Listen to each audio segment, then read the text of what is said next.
Across the UK, on DAB+, on your smart speaker, on your smart TV, and on your side.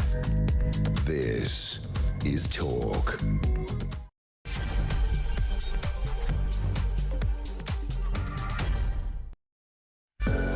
Hello there, good evening to you. It is Petrie here with you all the way through until 1 o'clock. And as you know by now, at midnight, the hour is all yours. There are no guests, there's nobody, just you and me and a phone. So it's the only place left that we do that now. It's a full-on hour of just your voices. And what I want to hear you talking about from midnight is about this illegal immigration, because Keir Starmer has said, believe me, I get it. You are right to be angry about illegal migration. Now, this is a very different tone, isn't it, from those, you know, those days where we were told we were all racists if we had any objections to this. But the Prime Minister is now looking at a global crackdown on the people smugglers. Now, many people believe that this is wrong-headed, this is wrong-footed, and this is not the right way to go about it.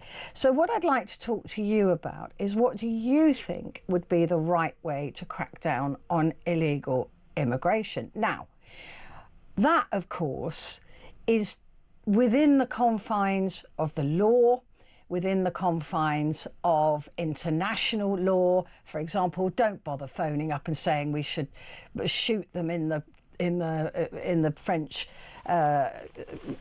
waters, that we should you know, lock them up in concentration camps and beat their feet until they decide to leave. So within the confines of the law and being a reasonable society. But whatever is happening, this is wrong. We should not have this level of migration into this country, this illegal migration. It's 6,000 people, so over 6,000 people so far this year. It is set to be a record year. We've got the spring and the summer coming, so we're going to see more and more boats come across. If you think smashing the gangs is the right way to go, then tell me about it. But I genuinely would like to hear if you've got any real suggestions as to how we can stem illegal migration. And I'm actually a little bit frustrated by Keir Starmer, because he has said that they've sent back 24,000 people, but what he hasn't said is which countries that those people come from. And I can bet you a lot of money that all of the countries that people have been sent back to are safe countries. They are not countries at war, because if they were countries at war, we are not allowed to send people back for obvious reasons. So do we need a third destination? That's what Rwanda was supposed to be. Do we need to set up places out of the UK where people can apply for asylum, can apply for refuge? What do we need to do that would work within the confines of, let's just put it this way, human decency? So literally, if you're thinking of phoning and talking about sinking boats or shooting people in the channel, don't, because that A, is never going to happen, is it? B, it's not very sensible, and C, it's not within the confines of human decency. While I accept we have an issue with illegal migration, I do not accept violence or just, I don't know, just being vile. So, and let's talk about that at midnight. Give me a call. 0344 499 1000 is the number that you need. You can also send me a message, put the word talk up front, and then your message to 87222. 2. So that's the way you get in touch. Like I said, it's just you and me in that hour. Before that, I'm thrilled to say we've got Ryan Harris in the studio. Now, normally he's our weird news guy, but he's going to be going through the front pages of the papers. It'd be really interesting to talk to an American about what's happening in the US at the moment regarding illegal migrants and what's happening to them. So we'll be talking to Ryan about that and, of course, looking through the papers. Before that, we've got Phil Dave. We're talking tech news. Before that, Alex 3 Lines Irons will be here to talk us through the sports news. But first, Donald Trump has insisted he is not joking about serving a 3rd term as president of the United States. In fact, he said it will actually really be his 4th term because he was robbed by Biden in 2020, that old story. So the thing is, constitutionally, it's really not going to happen. But who is this man? Who is Donald Trump? He's talking about a 3rd term. He's talking about bombing Iran. Now, he's obviously talking about ethnically cleansing Gaza, annexing Canada and taking over Greenland and calling it red, white and blue land. You couldn't make this stuff up, really, if you tried. But I want to know who he really is. Are we misreading the man? Is he as dangerous as some people think he is? Is he as brilliant as other people still, for some reason, think he is? Well, somebody who might just know the answer to some of these questions is Steve Siebold, who's author and speaker on psychological performance training and has known Mr. Trump for some considerable time. Steve, thank you for joining me. I have to start by saying that I'm a massive fan of you. I watch a lot of what you put out there, and I find what you say fascinating, which is why I was insistent we get you on my programme. That question, Steve, who is Donald Trump? Well, he's far more dangerous, Petrie, than most people realize. This is a sick man. This is someone literally who needs major psychological help. He is the most dangerous person right now in the world, and I wish most of the world, especially in the U.S., but also in the U.K. and around the world, I wish people would see this as a non-political event, but literally a threat to world order. When you say he's...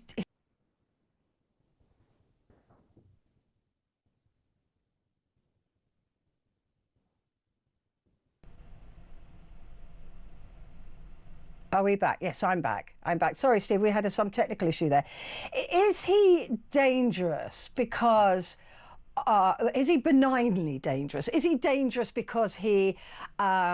is not as smart as he thinks he is? Is he dangerous because he just makes stupid decisions? Or is he dangerous deliberately? He's dangerous because he's suffering from the most severe inferiority complex I have ever even heard of. And this has been talked about for many years, especially in the U.S., especially in Florida, where people like me, live very close to him. And he's out to prove to people, and mostly himself, that he's this smart guy. He's not a very smart guy, but he's trying to prove that he is over and over and over. And a lot of us that have known him for a while thought that becoming president of the most powerful country in the world would be enough to satisfy that ego. But apparently that didn't happen in the first term. And now he's moving from a sociopathic, I believe, mentality to a psychopathic mentality. And that means people are going to die around the world unless he's stopped. So he is deliberately dangerous, in your view? Absolutely. He's out to prove how smart he is. That's why he tells us all the time, how he knows more about war than the generals and more about this than anyone else. And he continually tells you how smart he is if you follow it. He's a sick man, frankly. And unfortunately, America has a very ignorant populace where people don't pay attention to what's going on. We're a rich country. We've been rich for a long time. And I think we're like a spoiled, rich teenager that is not paying attention to what's going on. And as a result, we've been taken by a con man. And unfortunately, the world is paying the price. Now, you've known Mr. Trump for a few decades. Did you always think that? Or is this something he's grown into? He's the scariest person I've ever met in my life, Wow. frankly. And I felt that way. I don't know anyone, even when we first started, we started working for him, a company I started in the 1990s. People that around him told me literally during the first time of our contract said, you know, the less time you spend around Mr. Trump, the more success you're going to have, because, you know, he is not someone you want to get to know. He doesn't keep his agreements. His word is worth nothing. These are his own people telling me this in the 1990s. And I lived in Palm Beach, Florida, where he spends a lot of time, and I've been to Mar-a-Lago a lot of times, his home, and this is what the people around him say. So we were pretty much warned from the beginning, but he has absolutely gotten worse to the point where I believe he's more dangerous than Vladimir Putin. A lot of people, though, believe that he is just a useful puppet, that he has surrounded himself with the likes of J.D. Vance, who I would posture is more dangerous perhaps even than Trump when he gets his full wings, that actually he's just a useful puppet. He's being used as a useful puppet by the Kremlin, that in fact the people around him are using him to get these things through. But do you think he's got more control of the narrative than that? I do. I think that J.D. Vance and Elon Musk and a lot of people do see him. You say puppet, I would say useful idiot, same concept. But I don't really think that that's the real threat. The real threat is whatever satisfies this man's ego is what he'll do. So now he's told us how he's going to do all these things, like he was going to end the war in Ukraine, you know, on the first day, and he's going to fix the economy. And we can all see, you know, around the world what's happening, especially here in America. I mean, it's just, you know, the economy is tanking. He's literally tanking the economy, a one-man effort, which is unbelievable. But I think he's far more dangerous than people like J.D. Vance and Elon Musk even understand, because he has no moral compass. This man would sell his own children if it made his ego, if it satisfied his ego. Literally. I mean, I'm not exaggerating. A lot of people, though, will say, take him seriously, but not literally. It seems to me that we need to do both. I agree with you. You need to take him seriously and literally, because you never know what this guy is going to do. It's this sickness he has to prove himself. And I mean, even his own father didn't think he was very bright. I mean, he sent him off to military school when he was a teenage troublemaker. He didn't ever think he was that bright. His family didn't think he was that bright. A lot of people, the people around him, know he's not that bright of a guy. This is a man that inherited $400 million, in today's dollars, $400 million USD. And he's lost it 6 times. This is not a super bright guy. He's probably a guy of average intelligence, but that's not what makes him dangerous. What makes him dangerous is he has no character. This is a man who has no moral compass. He will do anything, and I believe he will kill en masse as well. When we look to that, and we look to the near future with Trump, what is he aiming for? What does he want? He wants his ego to be satisfied. I know that sounds almost pedestrian, but that's really, I believe, what it really is. There is no satisfying his ego. It's impossible. It's a hole he can't fill. He just doesn't understand that. He's not self-aware enough to know that. But that's what he's trying to do. He's trying to prove how tough he is. Trump is an absolute coward. He's not tough at all. And I'm so glad that Starmer and in the UK is standing up to him, and the Prime Minister of Canada is standing up to him, and people are standing up to him around the world. I'm so glad to see that, because he's a bully, he's a coward, and hopefully he will back down before more damage is done. But will he not just double down? I mean, this is the problem with psychopaths and cowards, right? Particularly if you've got that combination in one person. They don't like to lose, and it's been suggested to me, oh well, then we've got to paint him a way out of the corner so that he feels like he's won, which is pathetic with a world leader. But will he not just get worse if people stand up to him to a point? It's a really good point, and you make a great point, and that's what makes it so tough. This is Hitler, basically. This is J.D. Vance, our current vice president, called him a few years back America's Hitler, and a lot of people thought that was a big exaggeration. I don't think it's an exaggeration at all. We know what Hitler did. I think Trump is absolutely capable of doing the same thing and more, because it's not that Trump hates one segment of the population, like the Jewish population, like Hitler did. Trump hates anyone that disagrees with him. That's a lot of people. Yeah. What are your fears for Canada?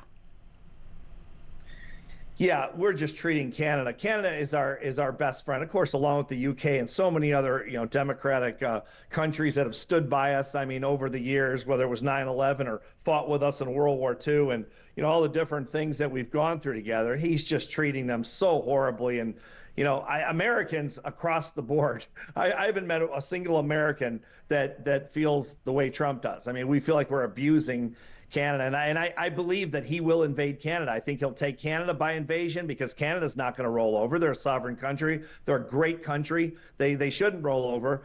I think he'll take them by invasion. I think he'll take Panama, and I think he'll take Greenland, and maybe even Denmark if he has to. It's a very dangerous person. I mean, does he understand or care that any aggression towards Canada would trigger Article 5 for only the second time? First time was everybody else came to the defence of America. Does he know or care that would be a pretty much a world war? I would doubt if Trump has read Article 5, and I know that sounds crazy. I mean, I bet you he doesn't really understand the NATO treaty. He's not a reader. He doesn't study. This is a guy who's used his money and power to bully people his entire life, and it's worked. He's never really faced any real challenge to his con man game, and so he just keeps doing it. And if before he was president, it wasn't really a joke, but the big thing around Florida and New York, where he lived, was if you didn't agree with them and he screwed you over, he would just sue you. And if you could afford to stay in court for 5 years in the U.S., which is very expensive, then you did it. But most people couldn't. So he would just bully you one way or another. So this is not a man that studies. This is not a man that does his homework. This is a sociopath that just throws around his money and now his unlimited power. When he says, I'm not joking about a third term, I mean, again, taking him literally, he said in the run-up to the election, if you vote for me, you'll never have to vote again. He wasn't joking then. I don't think he's joking now. I think you're right. I don't think he's joking. I really don't. And he's got people working, from what I understand, he's got people working behind the scenes already, trying to prove that, that he made this big lie that he lost this election, that he won the election, the last one, the one before. And of course, that was a big lie. But I think they're going to make some kind of play to get him in a third term. He wants to be Vladimir Putin. He worships these people, these murderous dictators. And this is what he wants to be. He wants to be there, I think, until he drops. And he may pull it off. I understand that Donald Trump Jr. is also going to run for president in 2028. Is that right? That's another scary thing that's been floated. He's another guy that's not very bright, has no Richie Rich. This kid was born with a silver spoon, just like his daddy, and knows very little about what he's doing. But again, it could be a very dangerous situation for the entire world, which is just horrible. And I know Americans, I'd be remiss if I didn't say we're so sorry to you guys in the UK, our great friends in the UK, and all the entire world, because most of us, I think, really are not for President Trump. How are you coping, though? I mean, I'm not even American. I'm not even in America. But I literally can't sleep at night. I mean, I am furious for you, and I am scared for you, because we know about fascism on this side of the water, right? I mean, I'm too young to have lived through it, but believe me, it's in our DNA, and we can see it. We can see it coming. It's a check exercise, right? We can see all the boxes being ticked. But how are Americans coping? Now, clearly it's divided at the moment between MAGA and the rest of America. MAGA, it feels to me like they're in some form of cult, that it's not, they don't want to hear any of the bad stuff. They don't see it. But what about the rest of you? What's happening there? Yeah, I agree with you, Petrie. And when you say you guys can see it coming, Americans can't. That's the problem. They really don't understand. They think this is a political divide. It's not political at all. I served in the Bush administration, 25 plus years ago, whatever it was, under George W. Bush. I loved politics. I was mostly a Republican, mostly a fiscal conservative, and really enjoyed the process and everything. This is not politics. I mean, for me personally, I mean, I'm losing sleep just like you are at night. And I think a lot of Americans are. Mostly the Americans that understand that this is not politics. This is Hitler that's come to America, and he's getting more dangerous by the day. All you have to do is listen to his rhetoric, and it's very disturbing. And it's obviously it's affecting not only us in the United States, but around people around the world. What will the American people do? Because it's getting late, right? In the checklist of what you can do. Do you think the American people will revolt? I know there's big marches coming up on April the 5th. You've been organising some of those. Will they get media traction? Will they even care? And if that doesn't work, what's next? Honestly, I hope that we rise up. A lot of us are out there screaming from top of our lungs to march, and I think we've got millions of people so far signed up for April 5th. I didn't organize that, but I'm just promoting it. Yeah, just helping promote it. It's a group called Hands Off 2025. They're doing a great job. So we're going to start protesting as much as we possibly can, and hopefully the masses will rise up, and we're trying to tell people this is why Hitler was able to take over Germany and exterminate 6 million Jews, because the people would not rise. And you're right. I believe you're exactly right. It's getting very late. We don't have a lot of time. I think if that doesn't happen, frankly, I think he'll be assassinated. Do you really? I really do. The hate here is. The fear is I've never experienced anything like it. And again, America's never seen anything like this. And I don't think this would be a good thing. Obviously, we don't want the president to be assassinated to be a terrible thing. But I think that's a real possibility. It's absolutely fascinating to talk to you, Steve. I'd like to do it again at some time, if I could, if you would agree. Absolutely. Wonderful. Steve Siebold there, author and speaker on psychological performance training, talking about his knowledge, his quite deep knowledge of knowing Donald Trump for 30 years.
across the UK, on DAB+, on your smart speaker, on your smart TV, and on your side.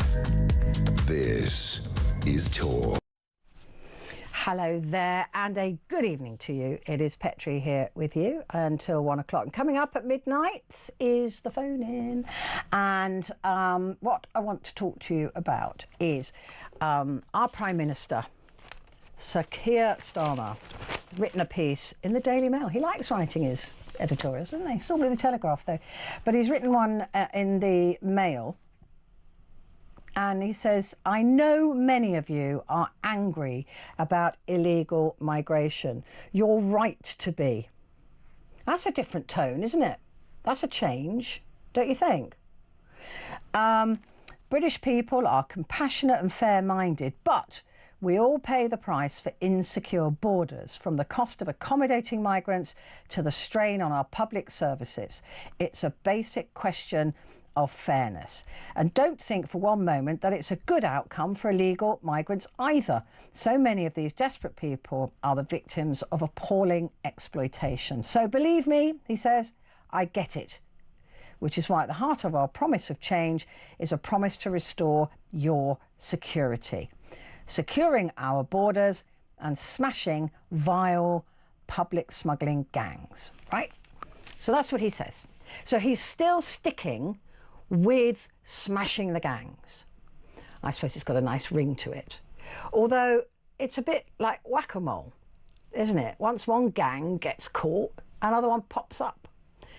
And then they get caught, and then another one pops up. There's so much money to be made that there will never be a shortage of scumbags who want to make it.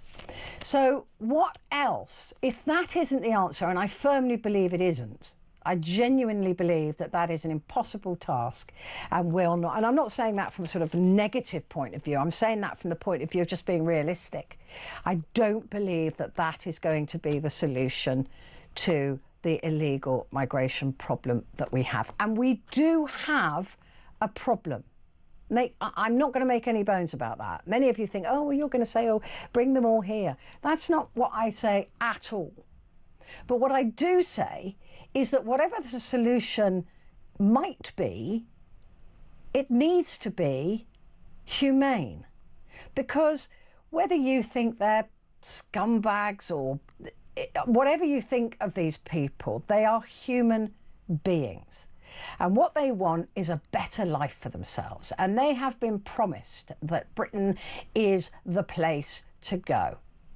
This is where you need to be to have that better life. You get free healthcare, you get free education, you get, virtually free housing. That's what they think anyway. So they're told all this stuff. And that's why they're sold it. And that's why they come here. And I would do the same. If I was in their shoes and I saw this golden land, I would do the same for the betterment of myself and my family. So I don't blame them. I really don't blame them. I blame the pathetic way this country deals with it. So I want to know from you, what do you think the answer is? And like I said, if you think it's shooting them in the channel, don't bother picking up the phone. I don't want to talk to you. It's just nonsense, because you know it's never going to happen. It's just stupid. It's just silly. So let's be grown-ups and talk about this as the real problem that it is and the massive expense that it is to each and every one of us, whilst being decent human beings. I think we can do that. Give me a call. 0344 499 1000.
across the UK.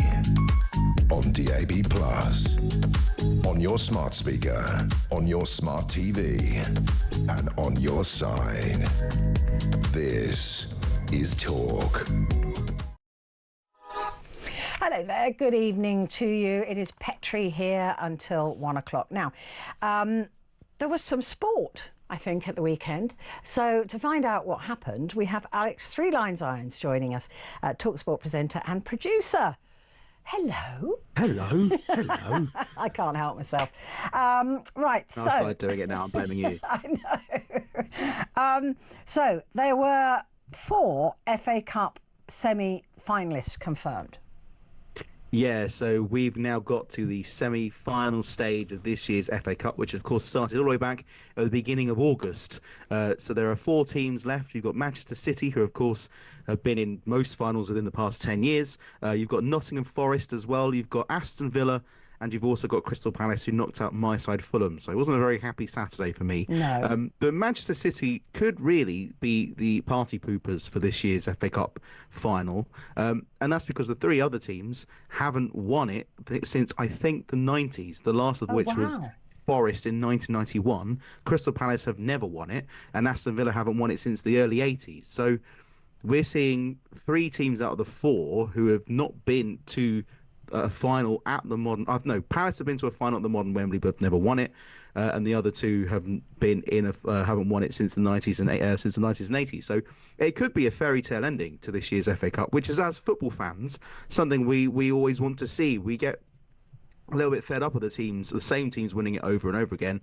Your Chelsea's, your Arsenal's, your Liverpool's, your United's and City's. So it would be nice to see a team go all the way that haven't won it in quite some time, and for Palace they've never won it before, so it'll be interesting to see which one of those 4. Why are we seeing this against those bigger teams with more money and better players? And it's quite a strange thing, isn't it, to see these sort of underdogs, if you like, at that level coming forward.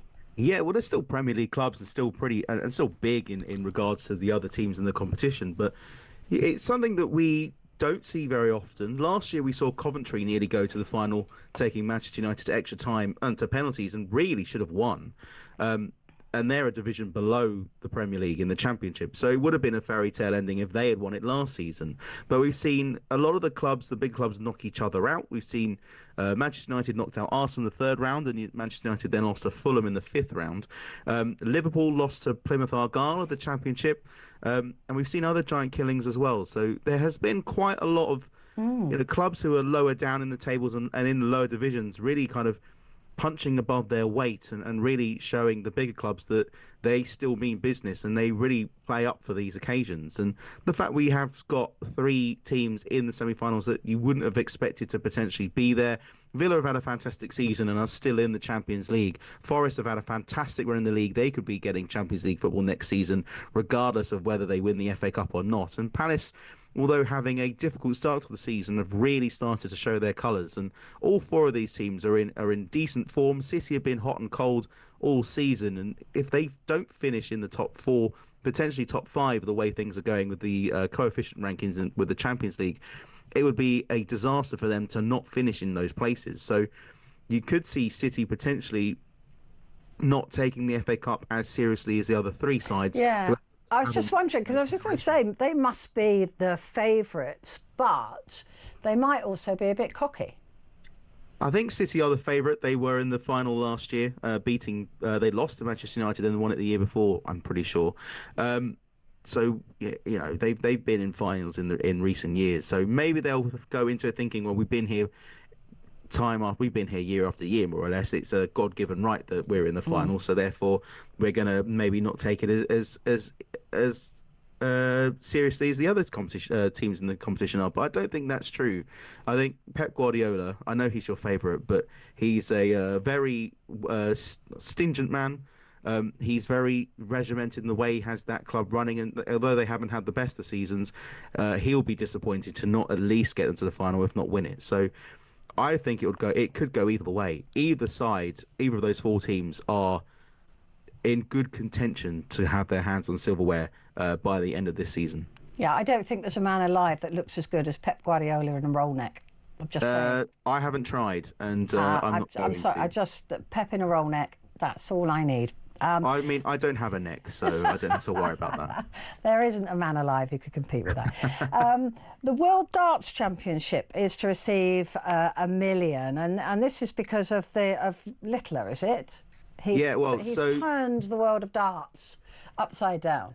And potentially for the better, at least in regards to darts prize money. So this is to go ahead for next season. The 2026 darts champion will receive £1 million in prize money, which doubles the amount that Luke Littler received already this year, with £5 million altogether available, which has also been doubled from this year, 2025, by the PDC, the Professional Darts Corporation. The runner-up will pocket $400,000 and $200,000 will be given to each semi-finalist. The competition will also be expanded with up to 128 places available compared to 96 in last year's event. So this happens at Ali Pali at the end of the year and runs through Christmas, and I think ends around about New Year's Day.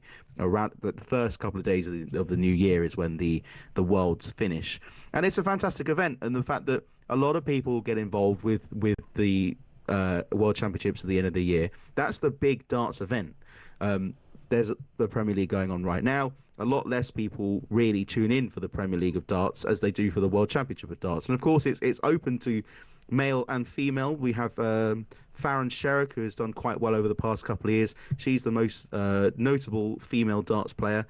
She hasn't got to a final, but she's gotten quite far in the rounds in the World PDC Darts Championship.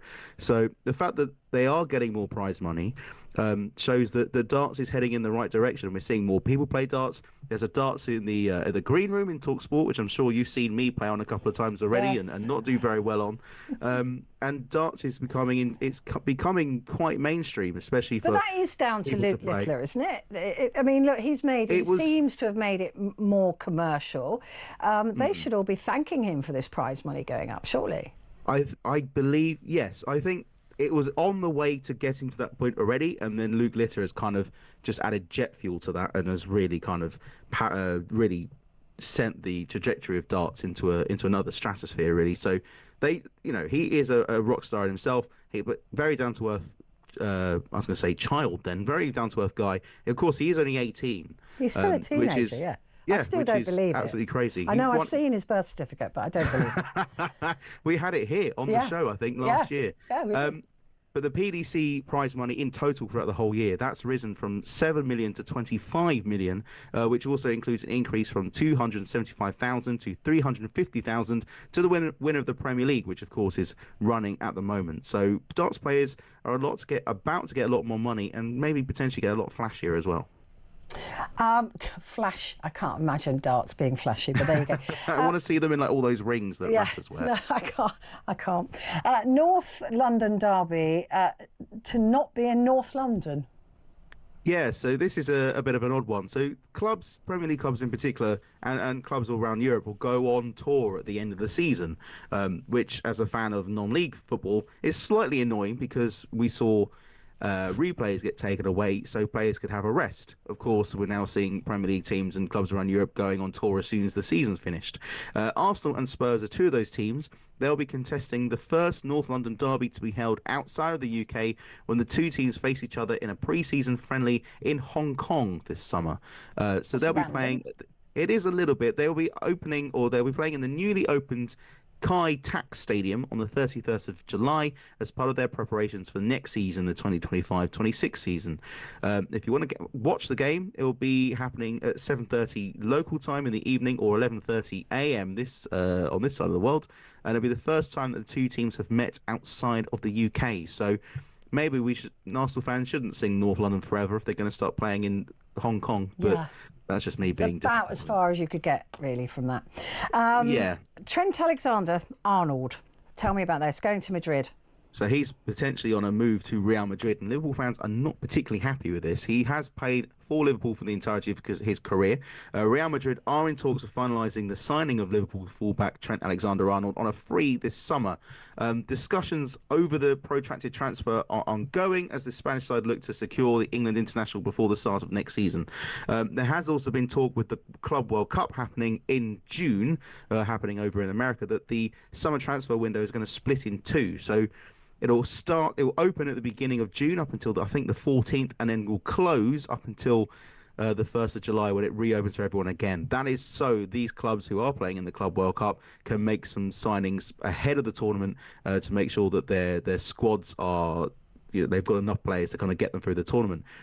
Also, it has been seen that the FIFA are doing that to allow Real Madrid to sign Trent Alexander-Arnold. He is also in his final 3 months of his contract at Liverpool and is free to discuss a move abroad. He's not the only one to do this.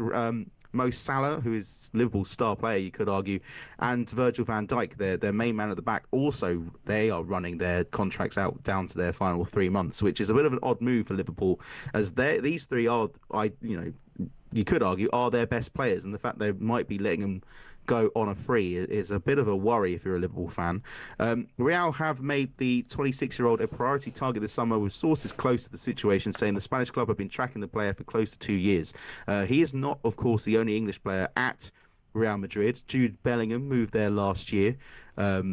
And also, we have had other English players play at Real Madrid, the likes of Michael Owen, who went from Liverpool, David Beckham, of course, and if you're old enough to remember, Steve McManaman in the 90s also went over and played for Real Madrid. So, especially ex-Liverpool players going over to Real Madrid is a bit of a tradition, and Trent Alexander-Arnold could be the next one to follow. Well, it's probably the weather. Yeah, I mean, Alex, it might be that and the money. It might be that and the money. Alex Three Lines Irons, thank you very much indeed. TalkSport presenter and producer. Well, forget about winning football. How about winning some Oasis tickets? Yes, you can. Here is your chance of winning some Oasis tickets at Wembley this summer. Mike Graham has the details. How do you fancy winning tickets to the hottest gig of the century? Here at Talk, we're giving you the chance to bag yourself a pair of tickets to Oasis at Wembley this summer. Plus, we're giving away a whopping 10 grand and putting you up for the weekend in a London hotel. All you need to do is text the word prize to 83338 and you're in the draw. Alternatively, you can enter by post. Once again, all you need to do is text the word prize to 83338 or you can enter by post. Good luck. 18 plus UK excluding Northern Ireland. Enter by text for £2 plus one standard network charge by 11 p.m. on the 7th of April 2025. Or post your name and number to Oasis Competition, PO Box 3190. Colchester CO2 8GP to arrive by 5 p.m. on the 10th of April 2025. Full terms and conditions at talksport.com. This is a News Broadcasting Network promotion. So you don't have to miss out if you weren't able to buy the tickets. Get onto that and you could win them instead. Coming up after the break, we're talking tech with Phil Dave.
UK.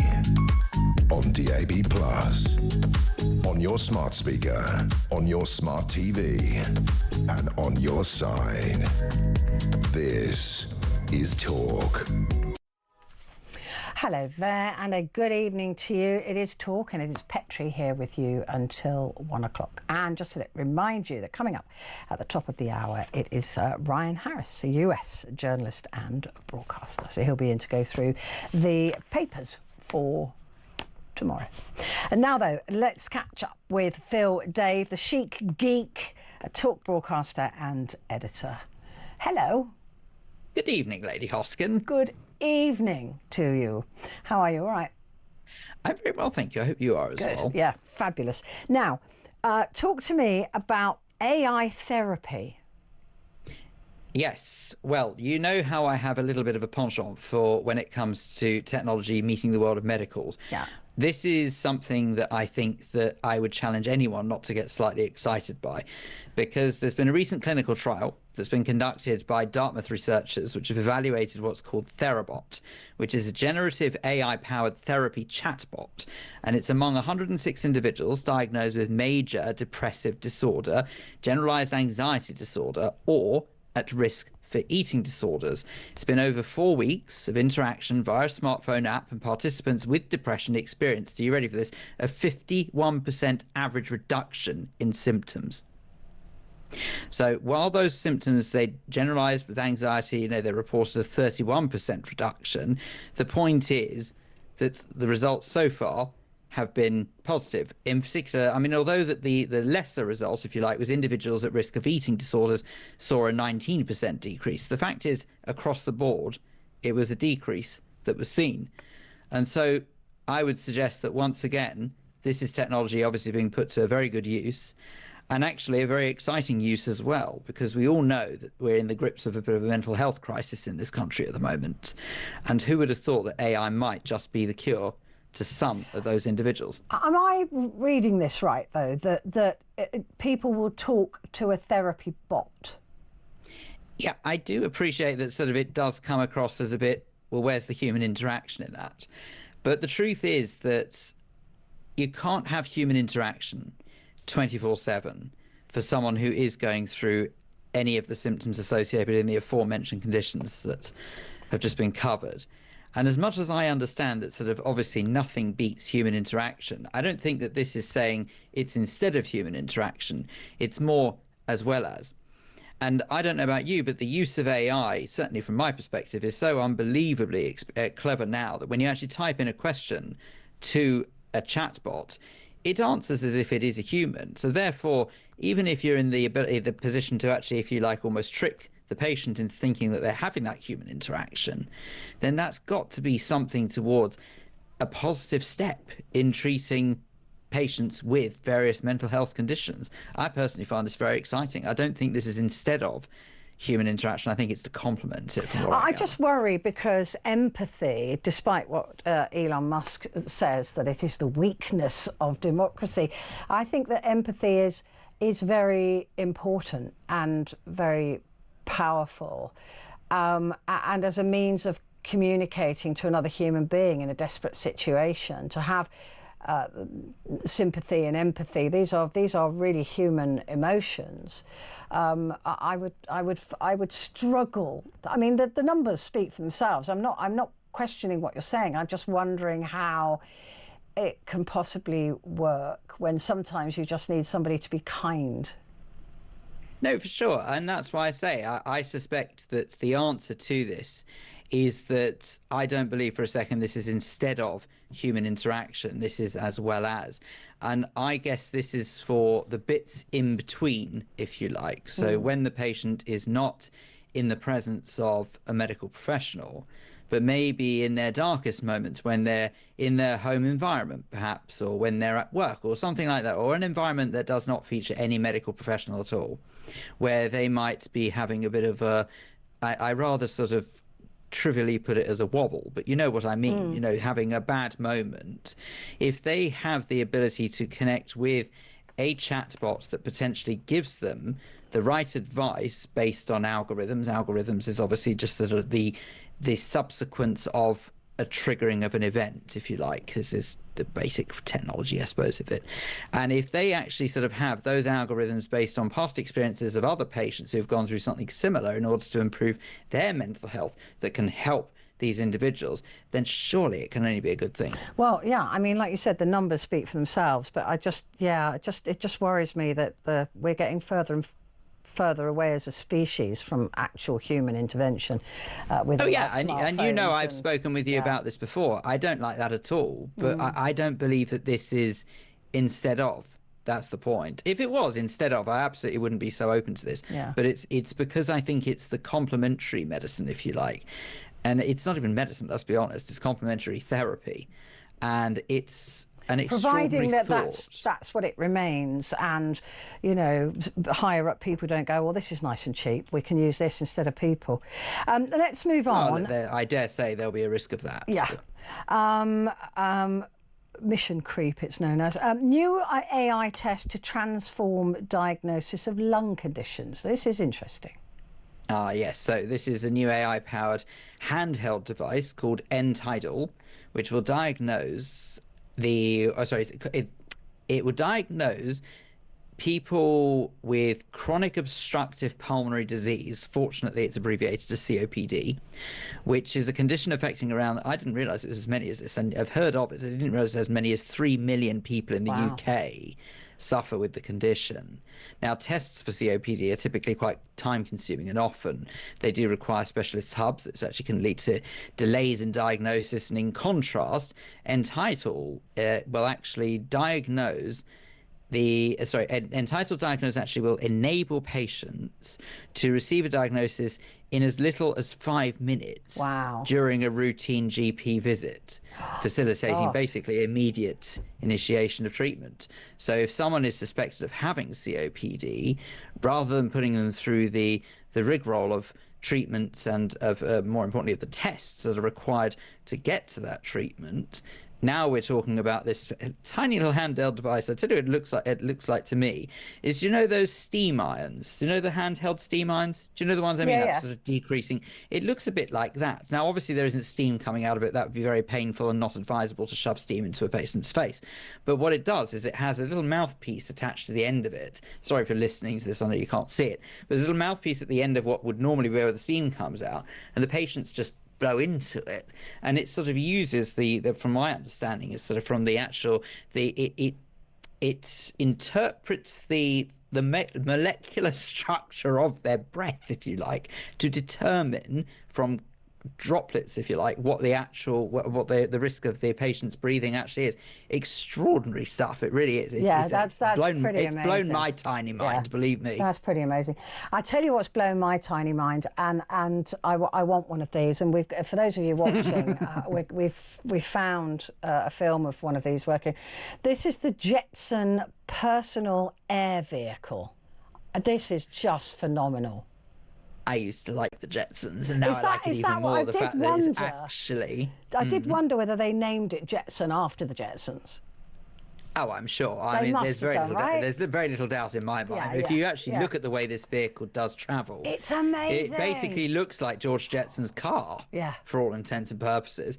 So the Jetson 1 is an electric vehicle, which actually is a vertical takeoff and landing, which is known as an EVTOL, EVTOL, so electric vehicle takeoff and landing.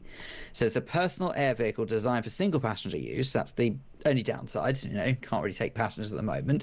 Described as a Formula One racing car for the sky.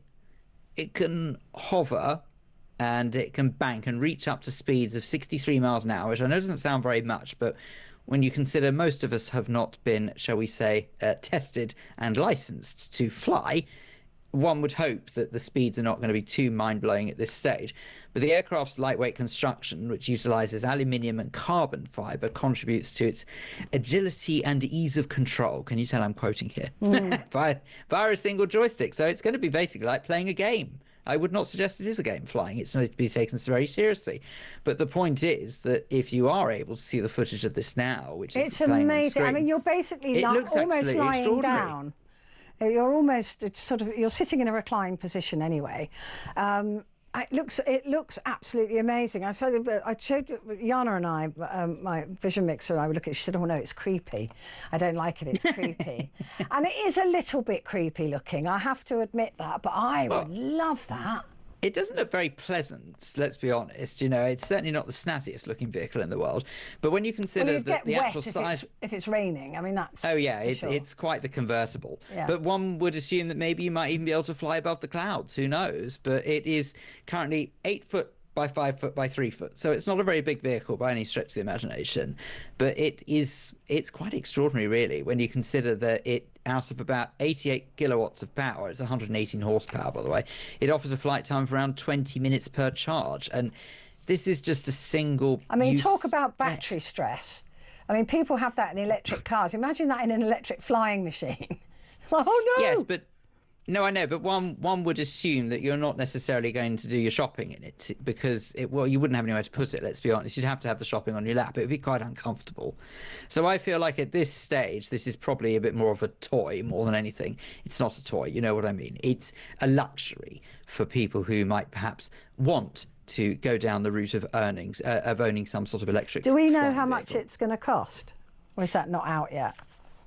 I can't say that I've seen a price, but it doesn't mean it's not out there somewhere if it's available. But like most here of we these go. things, Here, a oh, non-refundable. have you got it? Yeah, there you go. $128,000 US. Oh, well, there you go. Perfect. So you've got that right there. Marvellous. That's cheaper than a Tesla. No, it's not. Yeah, it is. Oh well, it's nicer than a Tesla. It's not cheaper than a Tesla, but don't get me wrong. I know you're not the biggest fan of Elon Musk, but that's not cheaper than a Tesla. So a Tesla you can get for about 60,000. Oh well, okay. I'd rather have one of them. I think that's really exciting. I love the idea of being able to fly a little machine like that. It'd be fantastic. Phil, thank you very much indeed for that. That's absolutely brilliant. Yeah, for the small price of $128,000 you'll have to wait. Orders in 25 and 26 are full. I'll have to wait. Right, coming up is going to be Ryan Harris going through the papers.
Across the UK, on DAB+, on your smart speaker, on your smart TV, and on your side. This is Talk.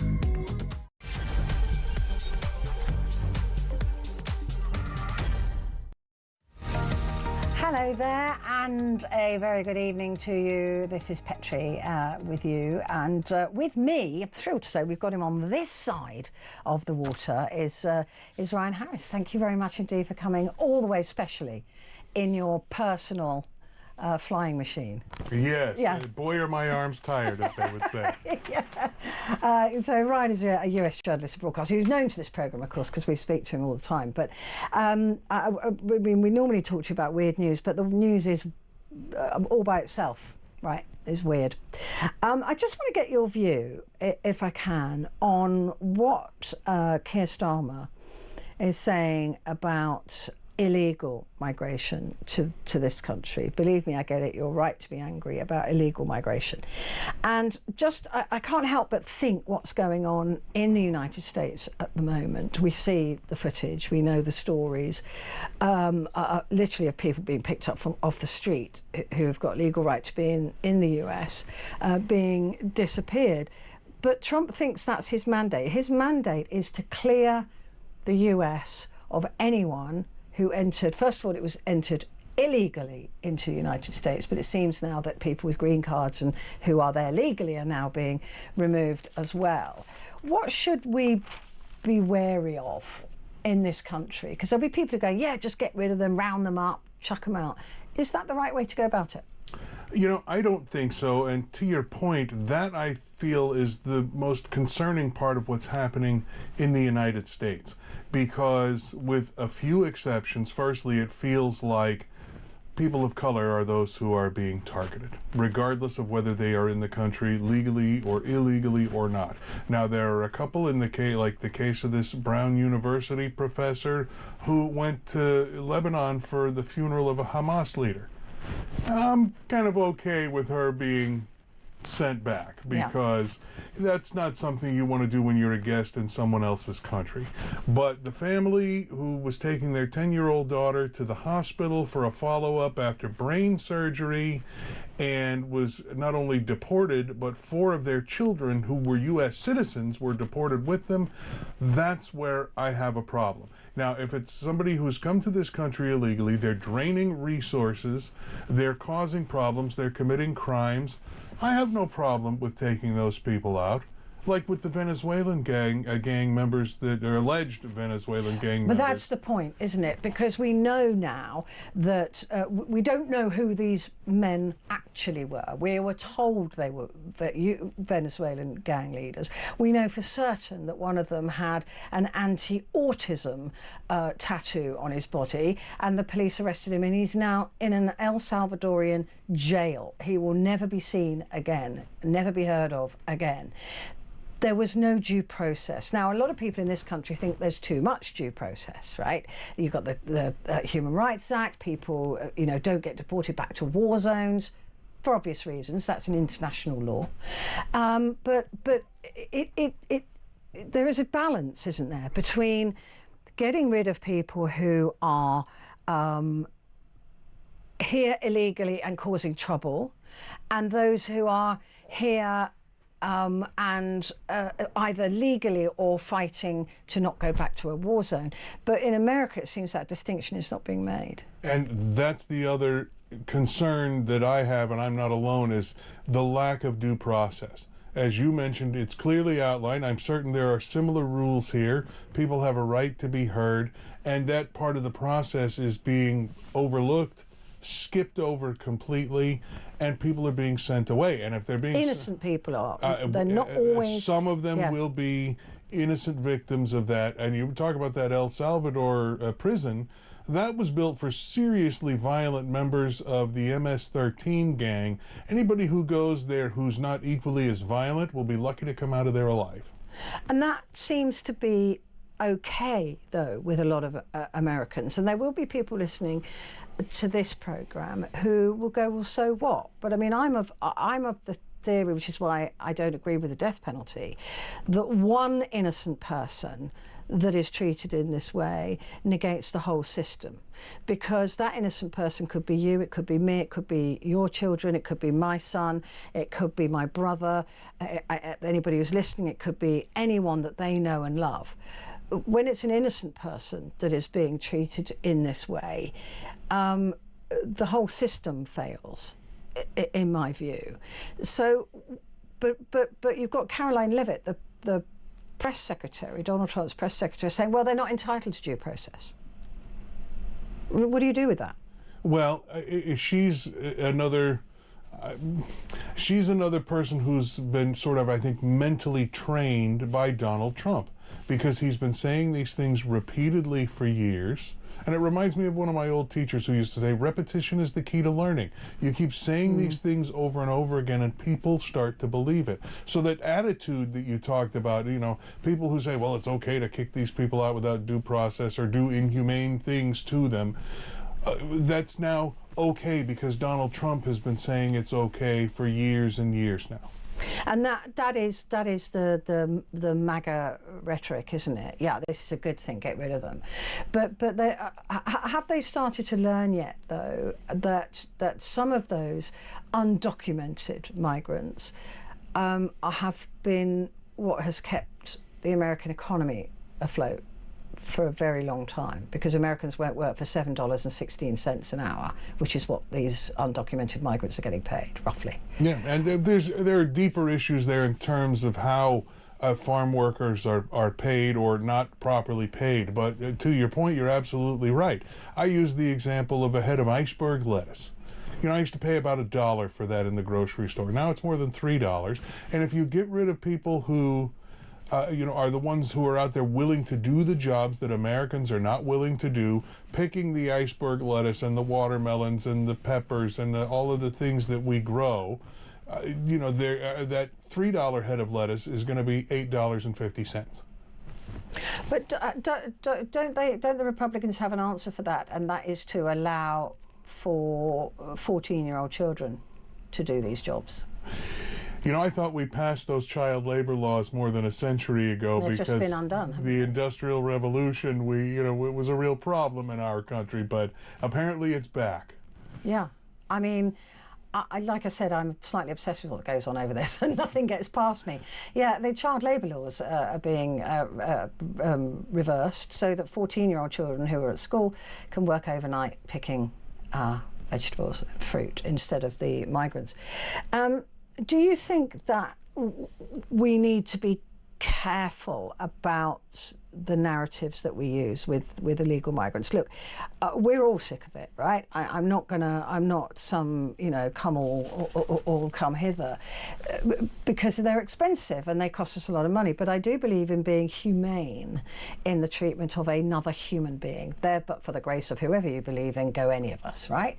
And it could be, we've seen recently a huge increase in the number of migrants leaving the US to come to the UK. They may be doing it legally, but none of us know what's going to happen to our country. You could never have foreseen this happening to the US, 5-10 years ago, even 5-10 weeks ago.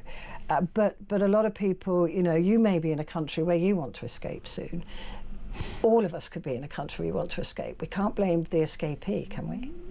No, not at all. And I totally agree with you. It is about humane treatment, and there are people with legitimate concerns, like the Venezuelan soccer player who was deported along with these other people. He had fled Venezuela because he protested against the Maduro regime, which is his right to do so, and then came to the United States to seek asylum. And now he's been sent to El Salvador.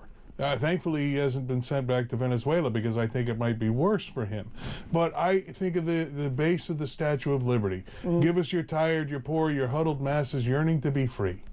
We've lost that. And I think there needs to be a balance between people who are coming over illegally or legally and plotting to game the system as soon as they get there, and they can go, right? And the take the resources that are much needed, and those who are in genuine need. There's got to be a balance, and we can't forget our humanity. No, absolutely.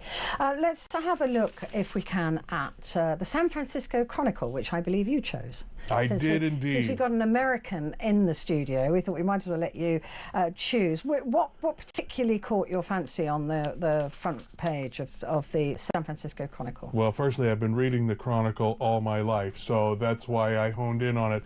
But it's this article about the showdown on the trans sports bills, trans athletes. There are two in very liberal California, sponsored by Republicans, one of them which aims to require the body that governs basically high school sports to ban transgender athletes. The other would totally outlaw, would totally prevent students of any age from not only playing sports, but using the locker rooms that are based on their gender identity. And even though it covers trans female to male, it's really aimed at male to female because of this ongoing debate about whether by allowing a trans female athlete to play in women's sports, you're really allowing a man to play in women's sports and potentially not only make it unfair, but make it dangerous. And so now we have these two bills in the California legislature that are up for debate. Yeah, it's with everything, of course, it is not throwing the baby out with the bathwater, isn't it, to find a reasonable balance. I just wonder, Ryan, what is going to happen with the Olympics, which will be taking place in the US, because we know that the Olympic boxing, for example, did allow trans women to box, to devastating effect on the women, the born women that they were fighting against. But still, one of them wasn't trans; she was intersex. The other one, had gone through male puberty. But if the Olympics allows trans women to play in women's sports, what will America do? Well, and that's why this is such it's an issue we've been spending a lot of time focused on when you're talking about really a very small tiny number of people involved. Yeah. But it's one of those that also sort of sometimes crosses ideological lines. Because, I mean, these bills, let's face it, there's a supermajority of Democrats in the legislature, so they have no chance of even getting out of committee, let alone to either floor for a vote. And you've got Governor Gavin Newsom, a very liberal Democrat, who on his own podcast said he thinks it's deeply unfair if a trans female plays in women's sports. And I think what we're really seeing here, Petrie, is Republicans are taking an opportunity to sort of draw out those middle-of-the-road Democrats who are coming up for re-election and putting them in the spotlight on this issue when they want a presidential election. With issues, this issue is one of the ones people were spending a lot of time talking about. It's quite literally, though, politically the tail wagging the dog, because, like you said, it's a tiny. It's so niche. Not only trans women at that level of sport, then you've got the even more niche that they're going to do something that could hurt other. I mean, it just is so niche, and it narrows down to virtually nothing. Was it 0.25% of the population of America is trans, something like that? So it's a very tiny, very, very tiny number. I don't know. It just seems to be distraction to me. It's, look at that over there, so you're not looking at this over here.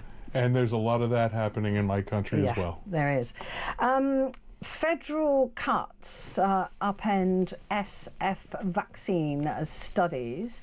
So this is the ophthalmologist, Professor Dr. Nisha Acharya, received an unexpected email from the University Grant Office stating her 5-year research award for the National Institutes of Health would be terminated immediately. This is a multi-million-dollar project, studied the effectiveness of the vaccine for shingles. Why were they rolling back on medical research? This is one example of something that's happening much more widely.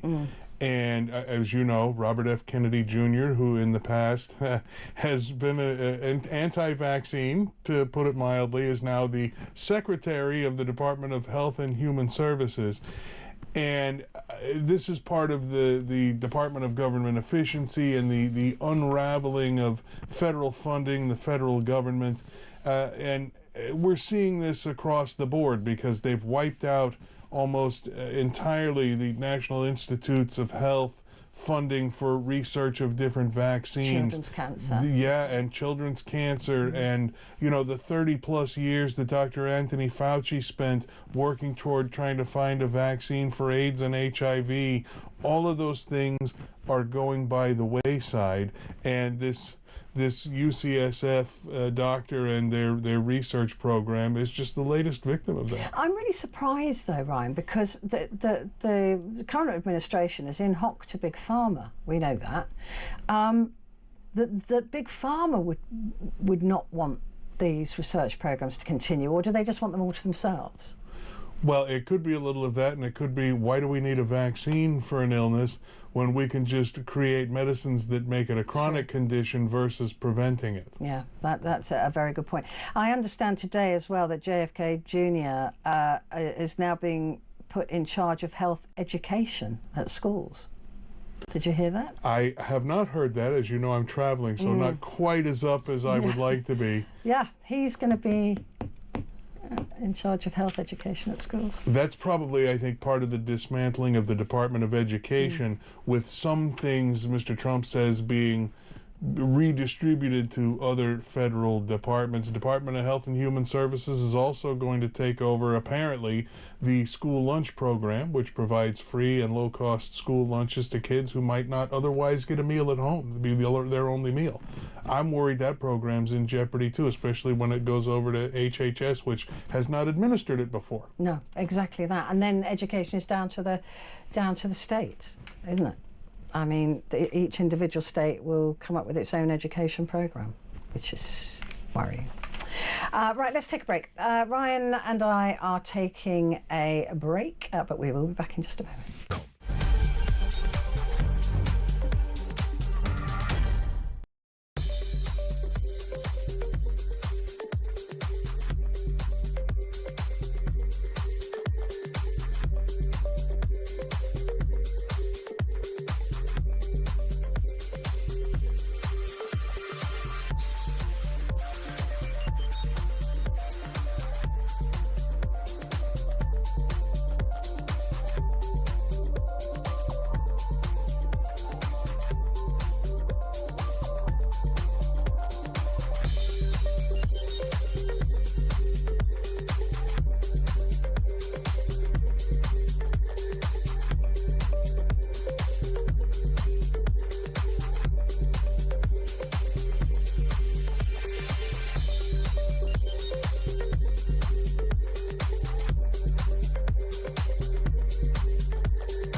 Across the UK, on DAB+, on your smart speaker, on your smart TV, and on your side.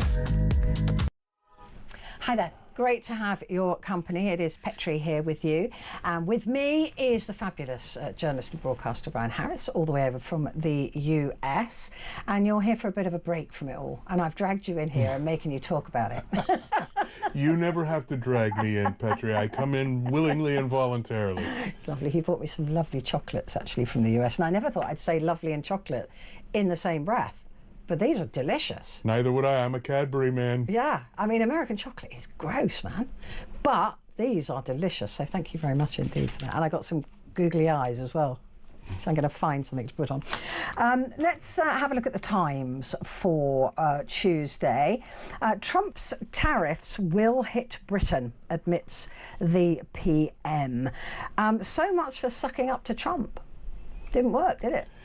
No, not very well. And this Times article makes a great point that the Prime Minister has attempted to work out some sort of a deal and get a carve out for Britain, one of our the country that I've considered one of our most valuable trading partners, to try to exempt the UK from some of these tariffs or get a little bit of a break or work some kind of a deal out.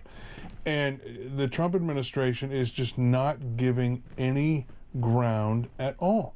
And the end result is British companies will be able to sell fewer goods and services in the United States, and when they do, they'll have to charge more to do it.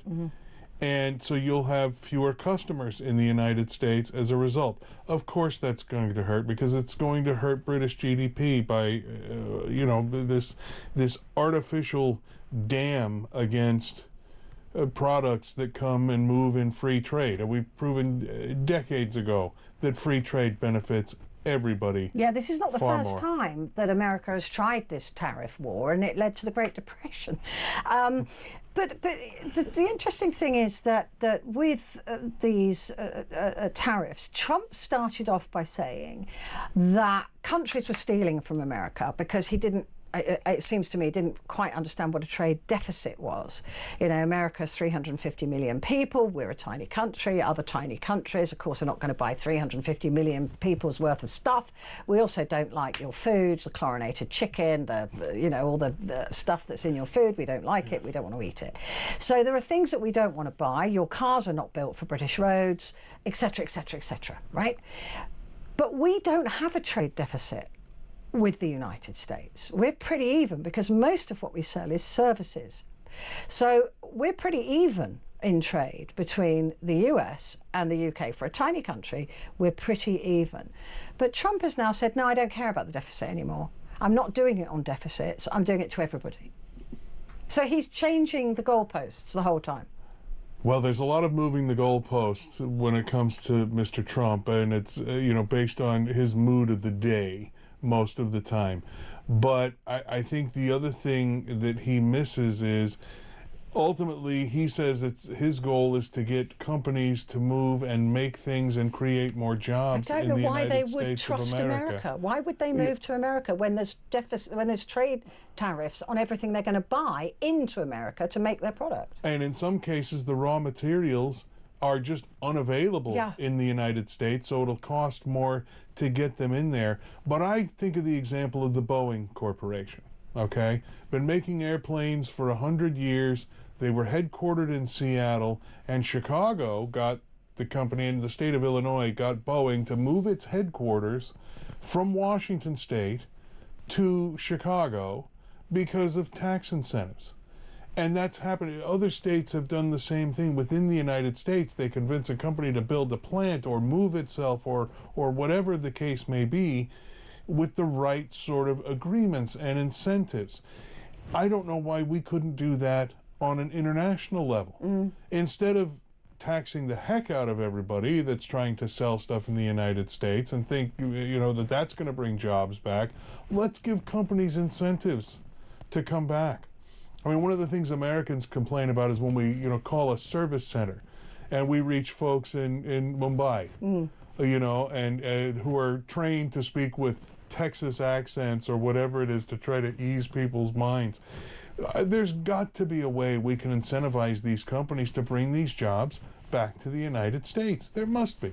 But I really struggle with the theory that come to the US, and of course there'll be no tariffs. But that is dependent on everything you need being available in the US, and we know that isn't true. That's why he wants these mineral deals with,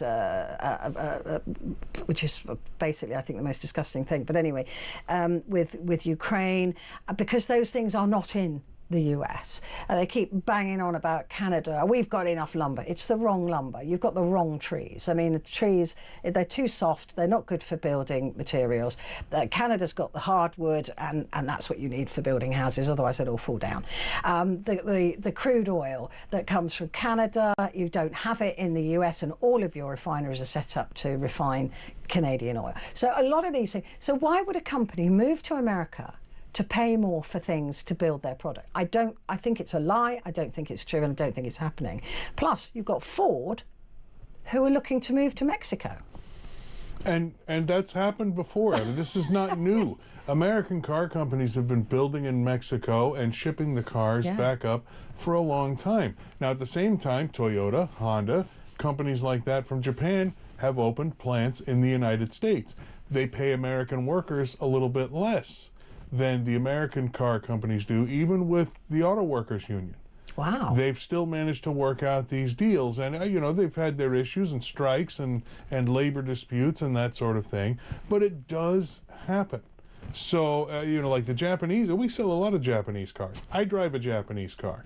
It's about my 6th Japanese car over time because American cars have not been well built. My first car was a Ford. There's a reason they call it found on road dead.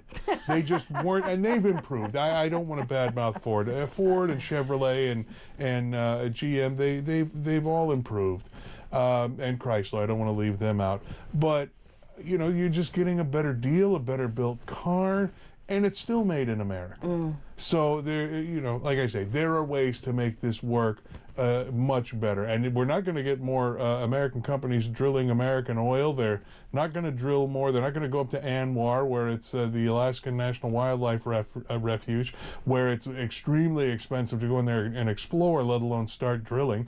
But with the price of oil at $70 or so a barrel right now, they're not going to increase their capacity because it would bring the price down, and 70 a barrel is about where they start losing money. Yeah. They're not going to lose money, No. so we have to have oil from somewhere else. It's really interesting, the dancing that takes place with world economies. The fancy footwork that happens, and tariffs are just such a blunt tool, which have never proved to have really worked, unless you're trying, unless it's used as a laser beam rather than a blunt hammer. Donald Trump, though, is calling Tuesday, the 2nd of April, Liberation Day.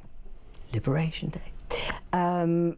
Is that gaining traction in the US? Do you feel liberated? I don't think it's gaining traction in that sense. I know that's a day that I will be keeping an eye on the stock market, because I personally have started, just in small amounts, dabbling in buying individual companies and things on my own. So I'm waiting for those bargains to come in when the stock market tanks on Liberation Day so I could buy up cheap. Yeah. But I don't know that it's gaining traction in the United States per se. I think a lot of people are nervous about it. Yeah. The other story, just quickly before we go to our next break, is public figures rally around Le Pen over election ban. Marine Le Pen denounced a denial of democracy after she was convicted yesterday of embezzlement and barred from standing election in the 2027 presidential election. What do you make of that? I go back and forth on that, because she did commit a serious crime and was found guilty of it. But there was sort of you talked about dancing, there was a dance around the traditional way the French legal system is handled, in that the sentence of the ban from running for the election was put into place immediately, where it would normally, as I understand it, wait for the appeals process before it was put into place and carried out. The other problem I have with it is it's not something directly related to political activity per se. I mean, yeah, there's a link there. But a judge telling somebody that they can't run for an office, especially president of their country, that they are liable to win, I'm not sure if I'm okay with that. The thing is, you've got a 34 convicted felon running your country at the moment. See the way you're giggling at that? Yeah. Well, I'll tell you what, I'm not okay with that either. No. That should have, No, I feel like that should have that's the point I was disqualified going him. to. Should that have disqualified him, and in which case it should disqualify her? Yeah, That's what I'm saying. I go back and forth. That's what I'm saying, that if you're going to disqualify somebody who's broken the law, then you have to disqualify her too. So there you go. Quick break, but Ryan and I'll be back in just a moment.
UK. On DAB+. On your smart speaker. On your smart TV. And on your side. This is Talk. Hi there, this is Talk, and it is Petrie here with you, and with me is Ryan Harris in the studio, and we're going through Tuesday's newspapers. The Guardian again covers the Le Pen. She's going to be going back to court on this, isn't she? I think she's appealing it. But anyway, Le Pen does not looking very hard-faced in that photograph, I have to say. Not very happy. But although she got 4 years, she's unlikely to serve any time in jail, I understand. I don't quite know how that works in France, but yeah, she's found guilty of embezzlement of European Parliament funds on a vast scale. So she's handed a 4-year prison sentence with 2 of those years suspended and 2 to be served outside jail with an electronic tag. So she'll be wearing an electronic bracelet. House arrest. Yeah, house arrest. That's something we do here. Suspended sentence if it's a first offense. You know, in the United States, maybe we let them do the ankle monitoring or probation, and you have to check in with your officer every 30 days or what have you. So I don't know if she has any previous criminal record that would preclude avoiding prison, but she's... I mean, a lot of people on the left will be saying that this is, like, as you suggested, political interference, that they're worried about her, you know, and that she could have won. But nobody made her embezzle those funds, right? So that argument for me kind of falls flat when people go, well, this is a left-wing, you know, attempt at stopping the right from rising. No one made her steal the money. So if she hadn't stolen the money and they had denied her the right to be in the election, yeah, I would agree. But nobody made her nick that money. Nobody made a certain president pay hush money to a porn star. No, nobody did. Well, maybe the porn star did, I don't know. Right, Trump, again, the Daily Telegraph. It's not just me that's obsessed. All right, here we go. No free trade without free speech. Keir Starmer, I can't really read the print on this, but Britain's tariff deal may hinge on the case of pro-life activist arrested for peaceful protest. It is interesting to me how Donald Trump and Elon Musk and J.D. Vance really think that they can get involved in politics overseas to the degree that they do. Vance telling off Denmark, over not looking after Greenlanders haven't said that. They're fine. And then telling us off for free speech, and then, you know, and then declaring CNN and MSNBC as illegal. It's a bit ironic. And banning the word woman from all official federal paperwork. And amongst other words, many words have been banned. It's a bit rich, isn't it? Oh, it's very, very hypocritical. And as somebody who has made a career out of, you know, not only the First Amendment right to freedom of speech, but, you know, I had an added piece of that most people don't use, freedom of the press, which, you know, is encompassed by free speech. I have a problem with this because these are the first ones. And it's not just, you know, Donald Trump telling the NBC reporter, oh, yours is the worst network ever, because he didn't like a question asked in the Oval Office, when he forgets that NBC was where he was on The Apprentice for so many years. It was his own network that he was bad-mouthing there. But it's not just the media that's a target of the Trump administration. We're seeing it on college campuses. Columbia University caved because they lost $400 million in federal funding because they allowed these pro-Palestinian protests. Now, if there are cases where people involved in those protests engaged in anti-Semitic behavior or genuinely made Jewish students feel afraid for their lives, that should be dealt with on that level. But you can't say one side is allowed to protest and the other side is not allowed because you don't agree with it. Yeah, to dig their heels in and camp there because you disagree. I mean, I just find it extraordinary that Vice President Vance has said we're concerned about freedom of expression in the UK. I literally cannot believe those words have come out of that man's mouth when they're shutting down protests, they're shutting down universities that don't agree with them, they're trying to shut down news agencies that don't agree with them, they have shut down radio stations that don't agree with them. We haven't done any of that. No, not even close. Not even close to what's going on in the US. And Vance has got the brass neck to stand up and go, we're really concerned about freedom of expression in the UK. It just makes me sick to my stomach. Look, it's not perfect here, and the mistakes are made, and I would completely agree with that. But it's nowhere near as bad as the US is at the moment. So that's the Telegraph. Americans trying to interfere with. Apparently, I was going to say, the MTG was upset that we won't call the Gulf of Mexico the Gulf of America, because she thinks that we should follow America on that. Well, it's not up to America to actually make their decision. It's an international organization that names international bodies of water. Yeah, and it's the Gulf of Mexico. And America is a member of that body. And if you want to look at it, the Gulf of Mexico, or the nation of Mexico, actually has slightly longer Gulf coastline than the United States. So it would be up to Mexico, not the U.S. Yeah, exactly. But apparently they're really upset that we will refuse to call it the Gulf of America. I'm never going to call it that, by the way, because that's not what it's called.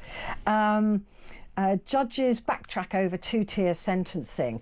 I don't know if you saw this, but this was the right to have pre-sentencing reports which would help with parole and things like that, but only for people of certain ethnicities and certain religious backgrounds. And of course, the rest of the country, we've gone, well, that doesn't seem very fair.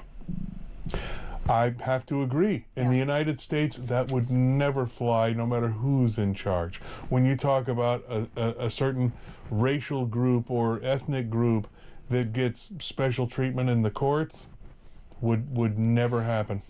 It does happen, though, because white people get special treatment in American courts. That's a matter of white people who can afford better attorneys. Yeah. That's where the difference lies. Because when you're talking about a black person who comes from a very poor family and is assigned a public defender who also has 400 other clients that they're dealing with, they're not going to get the representation and the counsel that they deserve or that anyone deserves when going through the court system, where I can think of 10 people, and some of whom I've known for many years, that if, God forbid, if I ever committed a crime and got in trouble for it, that I would hire and spend any amount of money to have at my side in court. But it is interesting, though, when you look at the American justice system. I think the same is pretty true here as well, although I don't think it's as stark. It is the very much two-tier system that exists in America, and not just with law and order and justice, but also with health. That there is this rich can do what they want and poor can go to hell. I mean, literally, if you're poor, you're going to die of that chronic disease. Insurance companies are not going to keep funding your medicines, but it's not going to happen. And if you're poor and in the justice system, as you said, there's just no justice.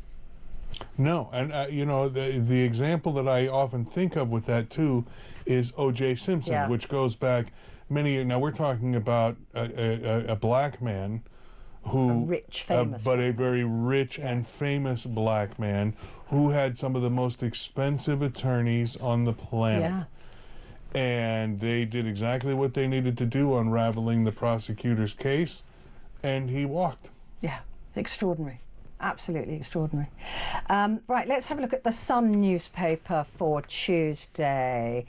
Dinghy migrants, free hotel room brag, while Brits' bills rocket by £4,500, taking us for fools. Migrants are boasting about being put up in taxpayer-funded hotels as the bills paid by millions of Brits rocket. Two men posted on TikTok video with Albanian captions in a room. Well, they're not entitled to be here. I don't know why we're putting Albanians up in hotels, because they're not actually entitled to be here. They are literally not allowed to do it, because it's not a country at war. They've got no reason to be put up in hotels. That's actually quite infuriating. Meanwhile, domestic bills are rising plus employers' tax rises. I mean, this kind of thing, baiting the British public as well, it's just not very sensible, is it? No, and by baiting the British public, I'm assuming you're referring to the headline here. Yeah, no, I agree. But the first thing I thought of when I saw this, Petrie, is yes, we don't put them in free hotel rooms. That's something we reserve for homeless people. We buy hotels and convert them into homeless shelters. But this made me think of what happens in the United States, and I have a friend who works for the county and says that it's not people who are coming in illegally, but people who come in through chain migration, which is something that if Mr. Trump wants to focus on things, he might want to curtail that a bit. But they're coached on what to say, and they're there the next day after they arrive, and they walk out with thousands of dollars in cash in a regular monthly benefits and what we used to call food stamps and vouchers for housing and that sort of thing. And it's very similar to this, and meanwhile the rest of us are paying the bill. $10 for a dozen eggs. Yeah. I mean, this is just interesting to me why they would put up Albanians, unless they lied, which they probably did and said they were Iraqi or Afghani. I don't know, but Albanians have no right to be here whatsoever. Right, the Daily Mail, 2-tier police race guide row. That's a very clumsy headline. That's not been well thought out, has it? Official report by chief constables tells officers racial equality does not mean treating everyone the same. I thought that's exactly what it meant. A new 2-tier justice row has erupted as it emerged that police have been told to treat black and white suspects differently. A report by policing chiefs declared that the commitment to racial equality did not mean treating everyone the same or being colourblind. None of this makes any sense, does it? It really is confusing. I don't understand why this is even happening. No.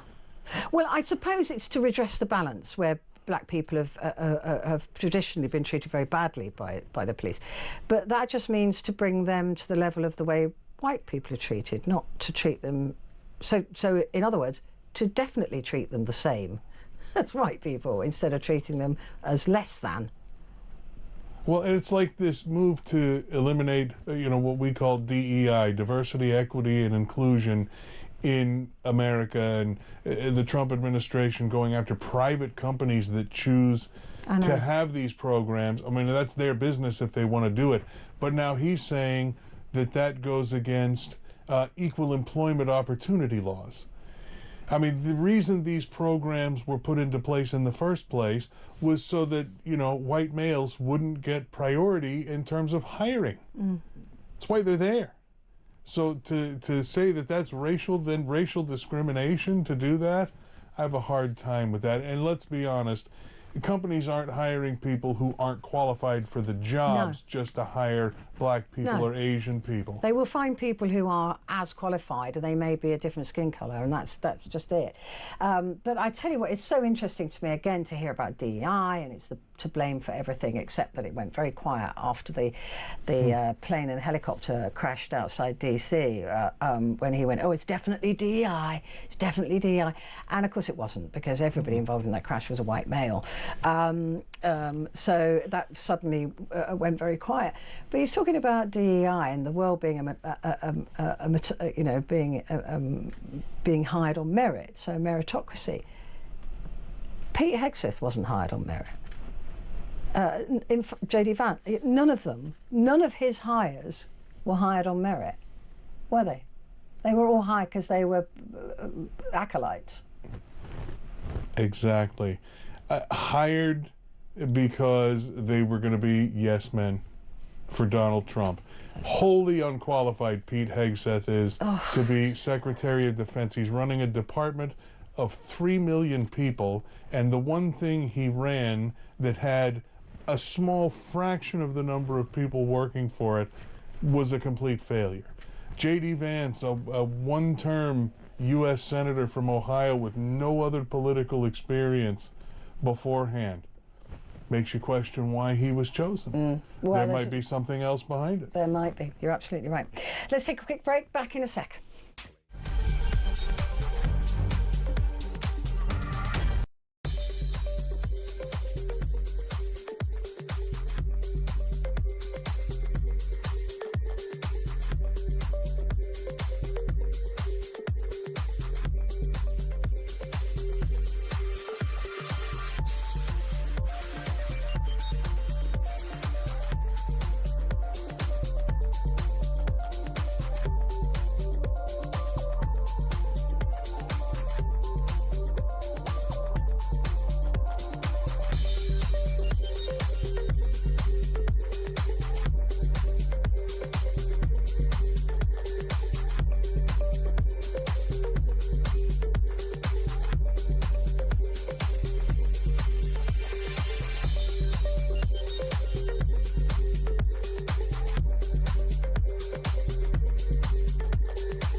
the UK.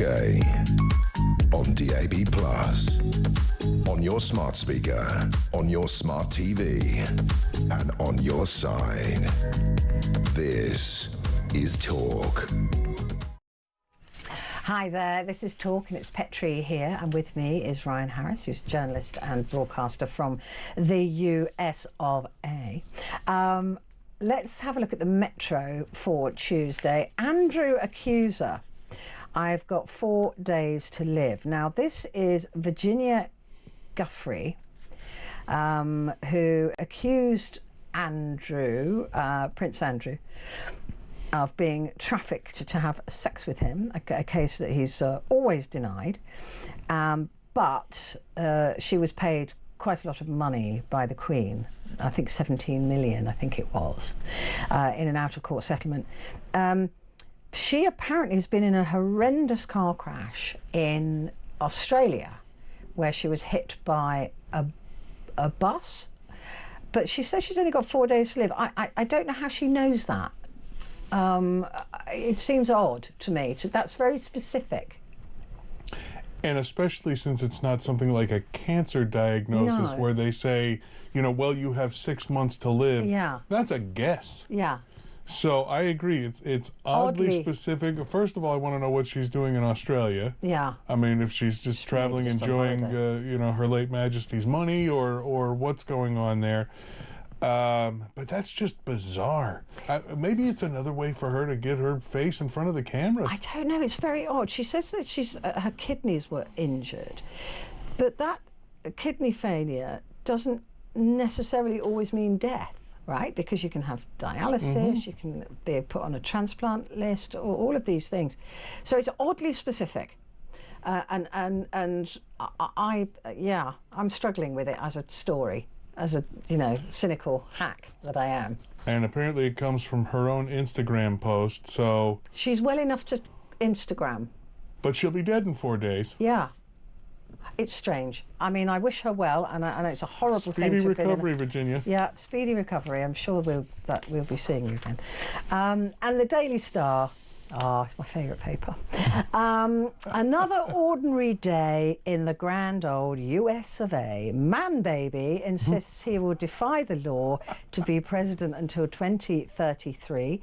World markets tumble over new threats on tariffs. Meanwhile, we keep sucking up to the orange maniac madness of King Don. I do wonder when we're going to stop sucking up to Donald Trump, because there's a limit to how many times you can be slapped in the face before you go, hang on a minute, right? Keir Starmer's got to stand up at some point, right? Agreed. And I would like to think he's tougher than that. Mr. Carney in Canada, I don't think will be so easy. I'm still stuck on the term orange maniac, because I always find that, whether you agree or disagree, the names, the labels given to Donald Trump are sometimes amusing and make me chuckle. My two favorites these days are Mango Mussolini. Yeah, I like that one. And the Fanta Fascist, named after the orange soda. But, certainly on a much more serious note, if he gets a third term, it won't be the constitutional way. No. Because it won't happen otherwise. No, I mean, he's got to get 3/4 of the Congress, 3/4 of the Senate, judges, and I mean, it's very complicated, isn't it? Well, you'd have to pass a constitutional amendment. Yeah. And you have to have and then all states have to vote as well. 2/3 of the delegations in Congress, and then 3/4 of the states. So you need, I think the number is 38 to reach the 3/4 mark. He does not have 38 red states, no matter how red that map was after the election. But also, there's another way he can do it, isn't there? If Vance runs and wins, and Donald Trump is his running mate, and then Vance can, go through the inauguration and then immediately resign, and then Donald Trump becomes president by default. Why would you do that if you're J.D. Vance? I don't think J.D. Vance would do that, to be honest, but that is one way that Trump could serve another term. Possibly, but I feel like even the Trump-leaning Supreme Court would say, no, you're sort of cheating the system. Yeah. Once you've been president twice, you're then disqualified from being in a position. That happens. From being in a position where you could be president for a full third term. Well, like you say, he could suspend the Constitution. He could call for martial law, suspend the Constitution, and be dictator for life. He could try. That's what Putin did, basically. Well, he does like to emulate his hero Vladimir Putin sometimes, doesn't he? He really does. But one other point I'll make to you, Petrie, is I think the Second Amendment gun-toting, gun-loving Republicans forget how many Democrats also own guns. So if they want a civil war on their hands, it won't be an easy victory for one side or the other. And that is my biggest fear for America is the idea that civil war is not entirely that far away. So the madness of King Don. It's a great picture. The Star always do some great stuff with Donald Trump. Right, you picked some other stories for me. So what have you got? Well, this one, it's sort of a twofer. Reminds me of a phenomenon, and I'm sure it's been seen here, shrinkflation. Oh, God, yeah. Hula hoops. I don't know if you know what they are. I know. Beef hula hoops. The packets are tiny. I'm furious. Are they like a type of crisp? Yeah, they're like crisps. Okay. The rings. Hoops, little ring, and these ones are the beef ones, which are really. But the packets are tiny now. There's about 10 in there.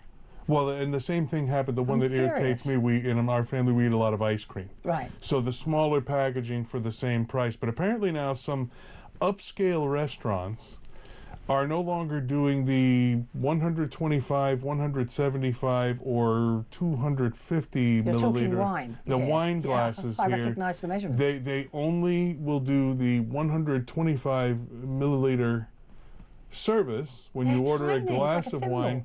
It is, and in one case, they're not listing them all out, but a rather high-end small glass of wine, 24 quid.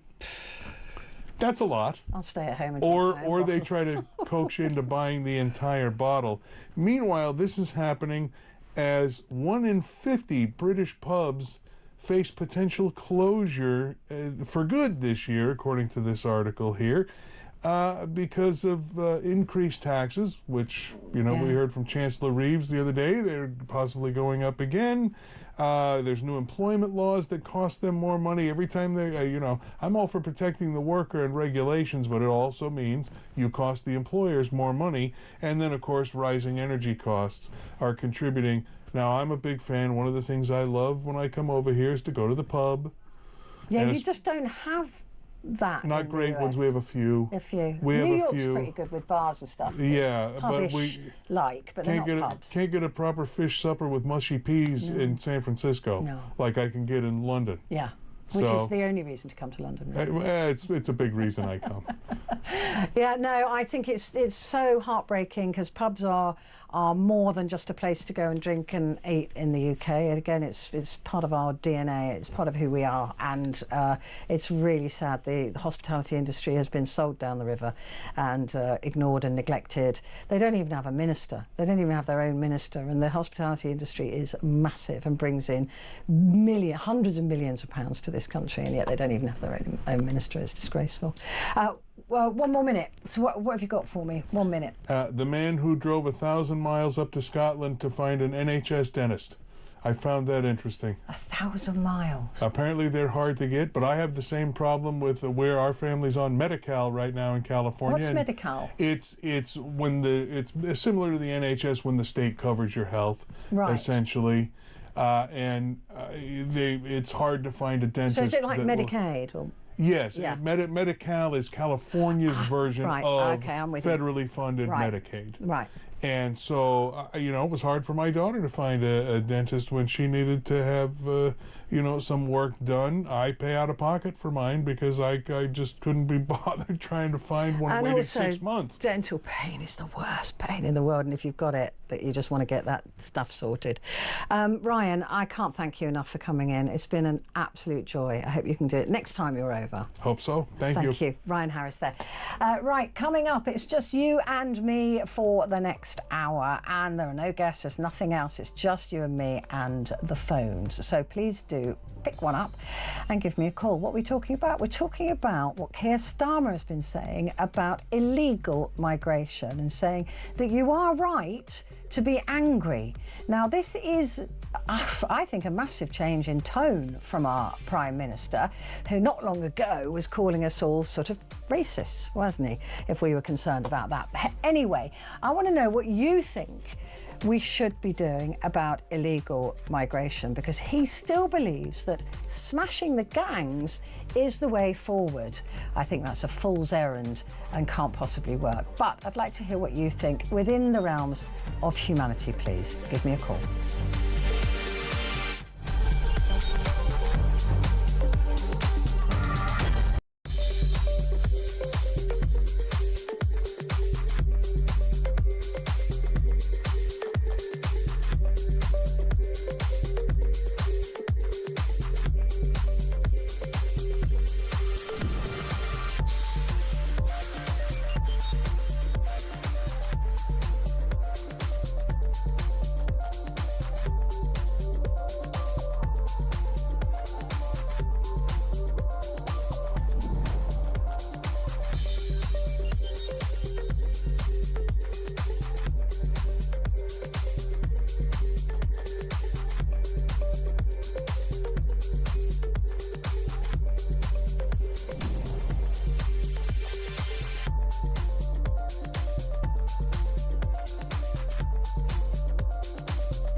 Across the UK, on DAB+, on your smart speaker, on your smart TV, and on your side. This is Talk.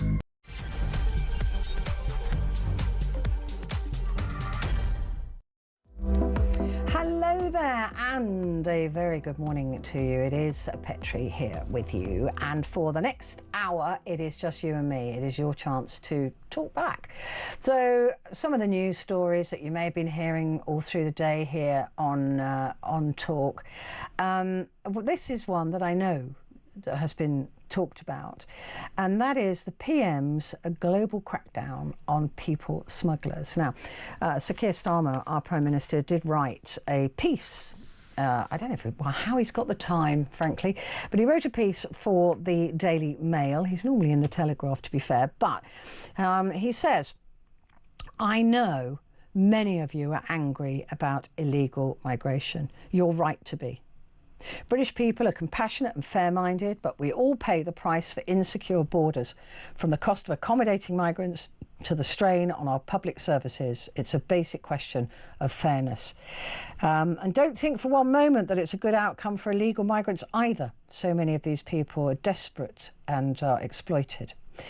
So believe me, I get it, which is why at the heart of our promise of change, a promise to restore your security. Securing our borders and smashing the vile people smuggling gangs is one of the most important responsibilities I will ever have as your Prime Minister. I mean, what a change in tone, right? What a change in tone. To say, believe me, I get it, you are right to be angry.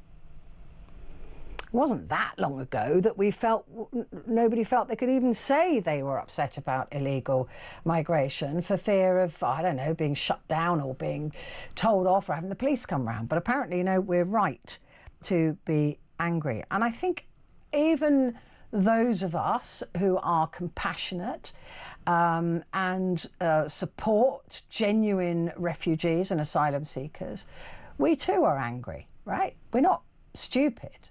We too get annoyed and fed up with the way that this country runs its security. I mean, we're an island, for God's sake. It can't be that difficult, right? Other countries in Europe, they border other countries and they've got an open borders policy. So, you know, they have a tougher time than we do. We should be able to defend our country as an island, albeit reasonably close to France. So even if you are compassionate, as I am, as I'm sure you are, it's too much. Over 6,600 people so far this year have come across in those boats. And Keir Starmer firmly believes that the way to resolve the issue is to smash the gangs. And I say to him that that is incredibly naive. Because where there is money, there are scumbags who are prepared to do whatever they can to fill their pockets. So it's whack-a-mole, right? Hit one on the head, get rid of one, put one in prison, another one pops up. That's just the way it is. It's the way it will always be, right? I don't think you can smash the gangs because it is an infinite number. It's not finite. It's not like, oh, there are 10 gangs. Once we've taken out 8 of them, we've only got 2 more to go. No, you take out 8 of them and another 8 are there behind you while you go for the other 2.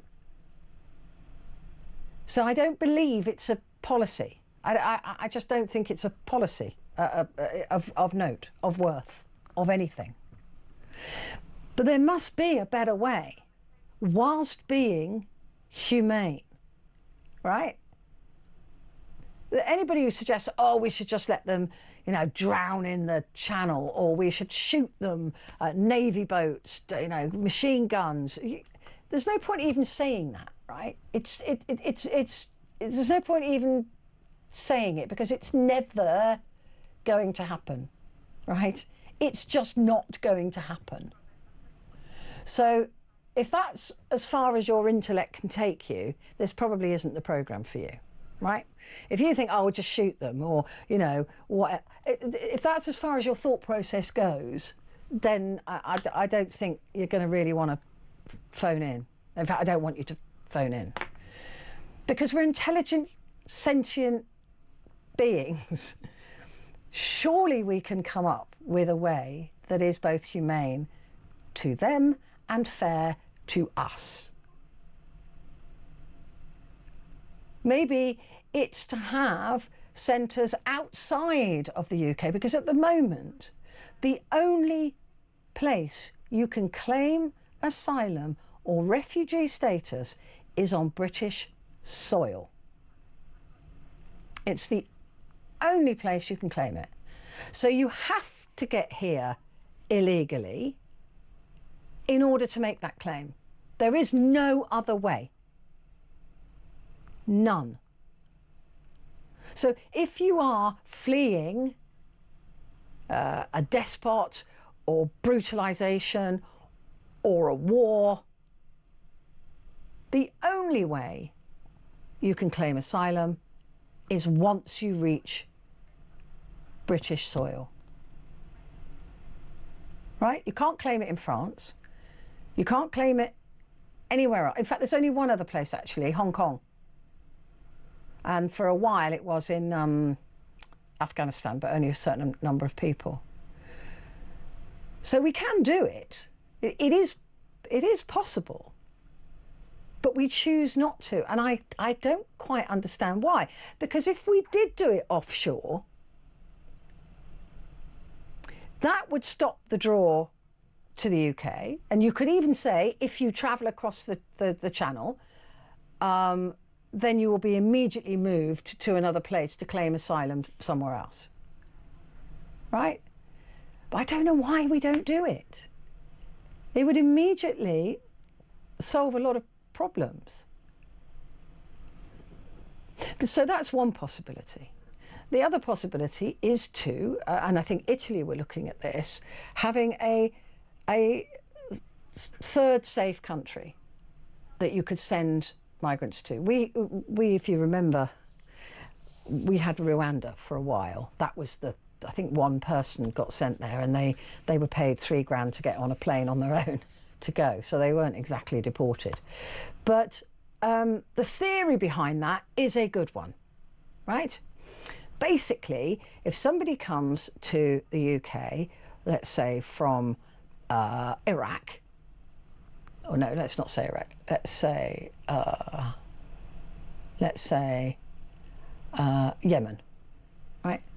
Somebody comes from Yemen and they go, I can't go back to Yemen because the Houthis are there and there's fighting there and my life's in danger, so I can't go back there.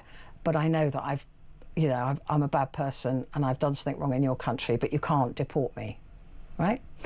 That's what happens, and that's why the Human Rights Act comes in, and that's why you'll get so cross about it. But actually, we can't send them back to a war zone. It's against all sorts of international conventions. It's not just Britain, it's not just the Human Rights Act, it's all sorts of stuff, right? And you can understand why, if there's a war going on there, right? So a safe third country, so that's the first, Yemen is the first country, the UK is the second country, the safe third country where you say, well, okay, we can't send you to Yemen, but we'll send you there to another country. And many European countries are thinking about doing that. And like I said, we had Rwanda there for a while, didn't we? A little while. But it never worked because it wasn't agreed that it was a safe third country. I mean, that was the problem with Rwanda, that we had refugees leaving Rwanda claiming safety in the UK. So this is where the human rights courts were going, well, you can't really send them to Rwanda because we're not entirely sure, we're not convinced that it's a safe third country. So that was one of the reasons that didn't work. So what is the answer? For me, a safe third country, or being able to apply for asylum outside of the UK, being denied asylum if you come across it, you know. But like I said, you can't deny asylum or refugee status for somebody who comes into this country illegally, because it is at the moment the only way you can claim. And that, for me, is the fundamental issue with the whole system. So what do you think? How do we do this in a way that is much fairer for us, but also treats people as human beings? Can't be beyond the wit of man or woman to figure this out. 0344 499 1000. You can message me as well. Put the word talk and then your message to 87222. Let's talk to Paul, who's in Portsmouth. Good morning, Paul.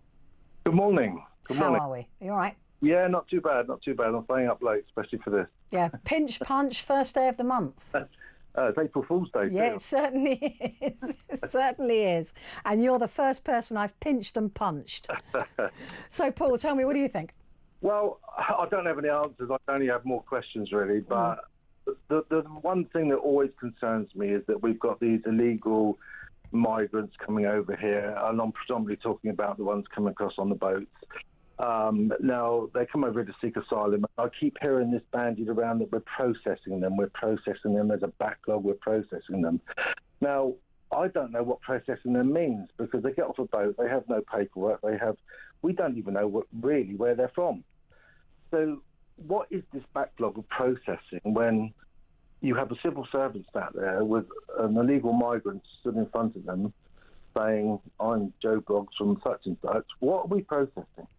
Well, I mean, that is the number one question, and that is the difficulty, isn't it, facing customs or facing any of these bodies that are supposed to process them. Basically, processing them, I suspect, involves them going in for interview, telling us that they've been tortured in Afghanistan or Yemen or wherever in the world, and that it is not safe for them to return.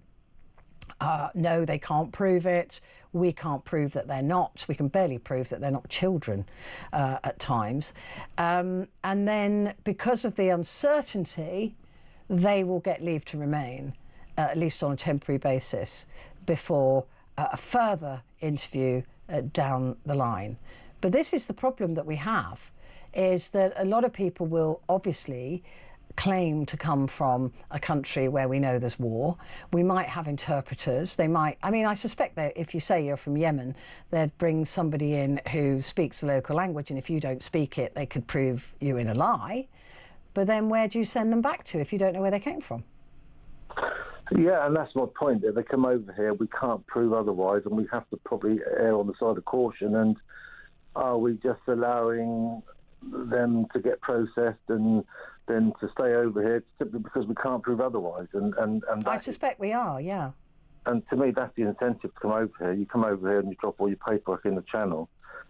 You know, who's going to send you back? Back where? We don't really know where you come. We don't know where. And look, we do hear this about them not having paperwork and it being thrown into the channel. But in some cases, genuinely, people don't have paperwork. They're fleeing a war where perhaps their house has been blown up, their passport was in their house. You know, that they potentially don't have paperwork, which is why we can't say to them, if you don't have paperwork, you can't stay. Because imagine an Afghani woman, right, who those are the people I think in the world that we should be helping the most right now. An Afghani woman somehow manages to escape the Taliban. She's not going to have a passport. So we can't deny her entry on the basis she doesn't have a passport, right? Because that would be inhumane. Do you see what I'm saying? So we can't just say, if you don't have paperwork, you can't come in. Because genuinely, people have been mugged on the way over here. They've been walking for hundreds of miles. They've lost their bag. They've had their money stolen. They've had the passports nicked. Or they've had to sell their passports to traffickers in order to get enough money for the ticket. Do you see what I mean? So there's a lot of things that can go wrong with a passport in losing paperwork. Do I think some of them throw it away? Absolutely. I'm not denying that. But I'm also saying that a lot of people don't just throw it away and for some other horrible reason no longer have that paperwork on them. So how do we then, where do we send them, as you said, back to? We can't, because we don't know where they came from. If they're going to lie. I don't have the answers. I just have those questions, and I think I just can't see an answer to it. And the trouble is, there's always that incentive to come over here now. And we talk about stopping the gangs, which is one thing, but it's like the whack-a-mole, like you said before. It's a stupid policy. It'll never work. I mean, go after them by all means, but don't have that as your only thing. That's not going to work. I think you have to stop the incentive. That is the only way. The gangs will not be there if they don't have any customers. Okay. Yeah, I think you're right, and I think the way we do that, because the incentives that you're talking about are that we look after people who come to this country as potential refugees, right? We house them, we feed them. That's human rights stuff. I don't have an issue with that. Because an incentive is just feeding them, okay, in some cases. So what is the other way of doing it? To say, you can't say to them, if you come here illegally, you'll never get citizenship. Because it's the only way they can come here, is illegally. Because it's the only way they can claim asylum is on British soil. So they have to come here illegally in order to do that. So the answer for me is to set up asylum centres outside of the country. And then you can say, if you break the rules and come over on a boat, then you can never get citizenship. But we have to offer an alternative for those real refugees and asylum seekers. I mean, I'm guessing that a lot of these are coming from Calais directly. So why are we not sending border force out to Calais to process these people at that point? Don't let them get on a boat over here. Let's process them there, and if they're actually genuine at that point, then we can safely get them here. Yeah, I mean, and that's basically what I'm saying, is to have a setup somewhere else. The problem is the French wouldn't want that. I mean, the French agreed, I'm trying to remember when, but actually it doesn't matter, that the British border is in Calais. Right? That's where it starts. Our border is in France. Yeah. Right? Yeah. And we agreed that with the French a long time ago. I don't know why they would agree to it, but they're looking to give us back our border. So the border would then be in, I don't know, Brighton, down that end of the country. And then everybody masses there. So it's not even a problem for them going across the channel. They could get the ferry. Yeah. I mean, another question that I've always got is that why are people risking their lives coming across a stretch of water 21 miles long when actually they're in France?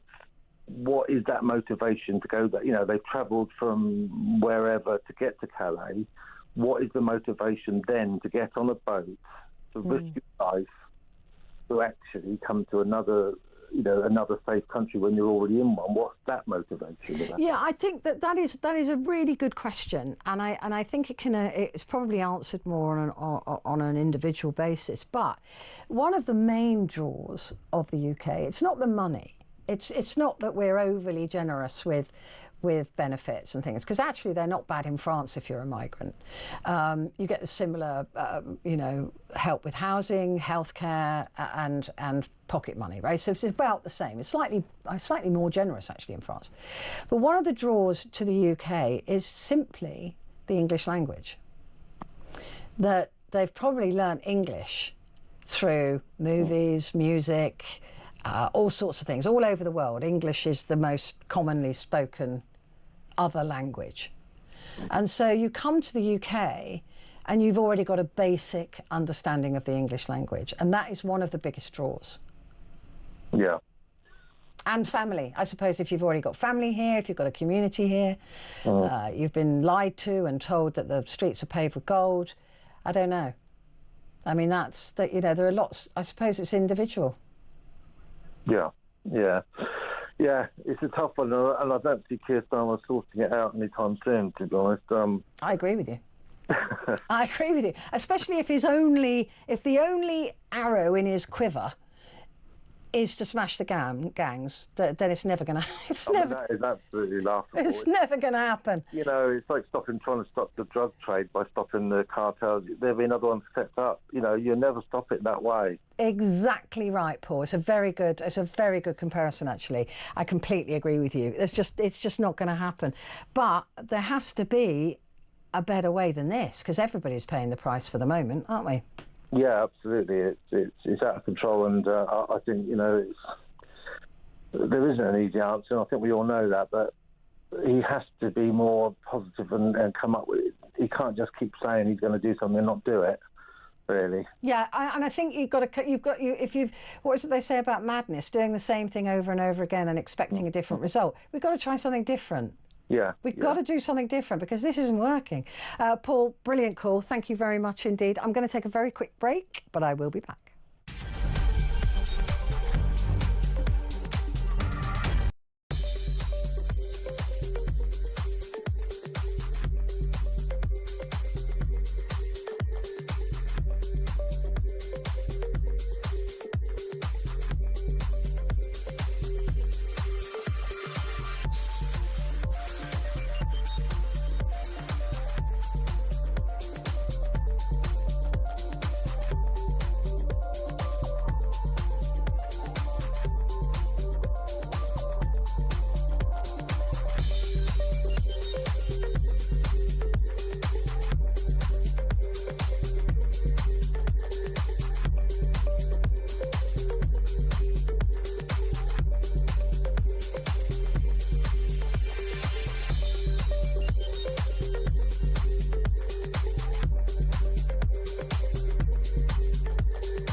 across the UK. On DAB+, on your smart speaker, on your smart TV, and on your side. This. Hi there. Yep, this is Talk, and it is Petrie here until 1 o'clock. So, Sir Keir Starmer seems to be chasing reform, I think, is the most polite way I can put it, by a change in his language and positioning over illegal migration. Believe me, I get it, he says. You are right to be angry about illegal migration. So he's scared of reform. He's scared of Nigel Farage.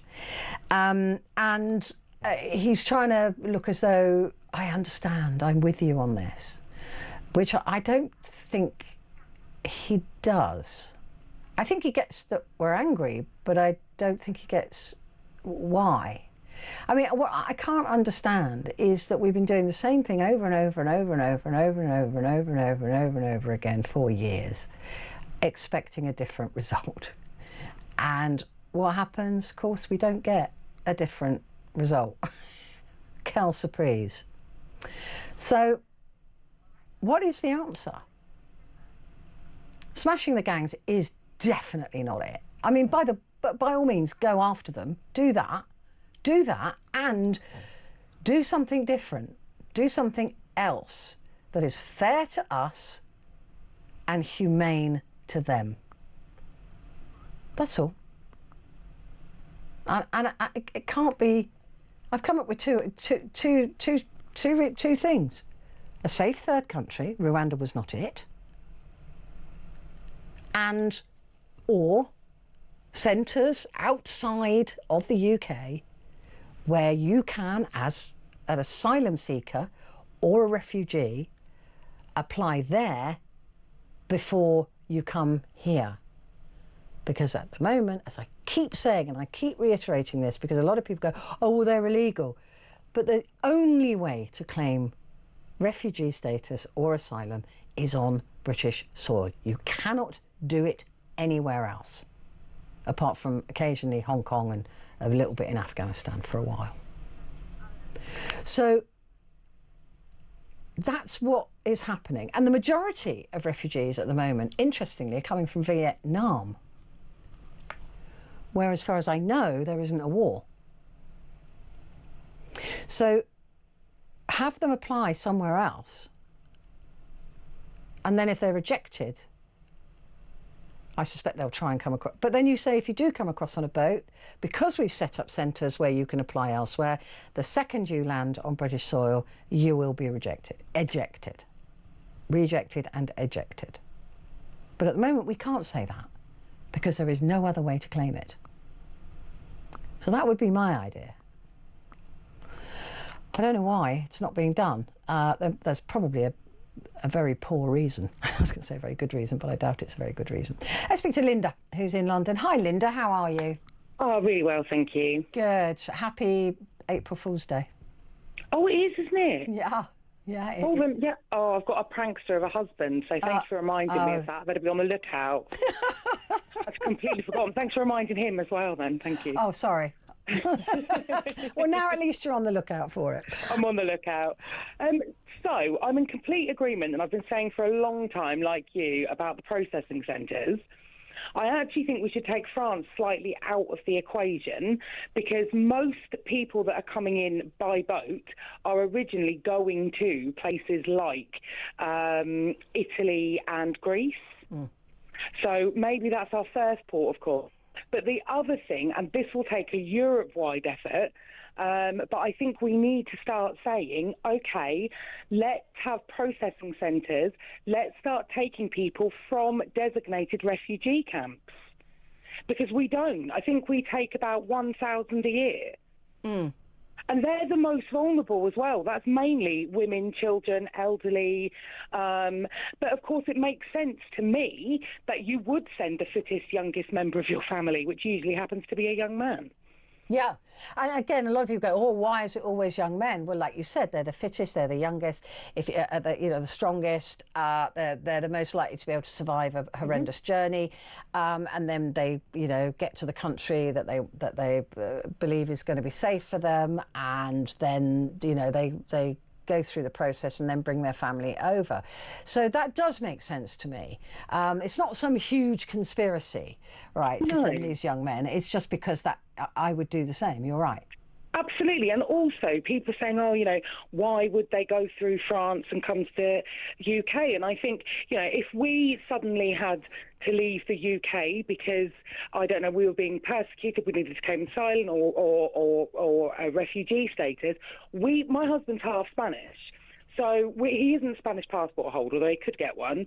But we would probably try our best to get through France and get to Spain because we've got family there. My husband speaks Spanish. He would be able to claim a Spanish passport, then as his wife. Do you know what I mean? So I think there are reasons, and we do have to take our fair share. We're part of the world, but I think that smashing the gangs is part of it. I think, they've kind of been a bit left to their own devices. But we need people have criticised Keir Starmer for going to Europe, but whether we like it or not, we need their cooperation. We can't do this on our own. Yeah, I agree. I mean, and of course, we were never part of the Schengen agreement anyway, so we really did set our own migration numbers. I mean, the EU said, look, you've got to take your fair share. But we would negotiate. We were able to negotiate. Other countries were not. And I do think that there's some merit in that, Linda, about saying, OK, what we're going to do is we're going to be selective and take the most vulnerable, the women and the children, from these refugee centres, and allow for people to be processed somewhere else. Another thing we could do, Petrie, is the fact that, so we know of a situation where somebody from Afghanistan, they came here technically illegally, as in they came through illegal means, but they had family here that had been settled for a long time, that were happy to house them, happy to financially support them. But the government rules are, no, they have to live where we tell them, and we have to pay for them. So, why can't we have these where, okay, monitored, put them on a tag if we have to, if that's what we feel we need to do to make sure that, they're not going to abscond and that we know where they are. But, there are ways. And in Spain, after 6 months, if they haven't processed the asylum claim, then asylum seekers are allowed to do work. And at least then they're contributing to the economy while they're waiting for their asylum claim.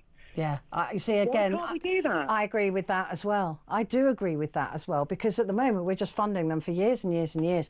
And a lot of them, as we've discussed, Linda, are fit young men and could be working. And what it does is it pushes them into criminality, actually. And then they break the law, and we all go, oh, they've broken the law. And it's kind of like, well...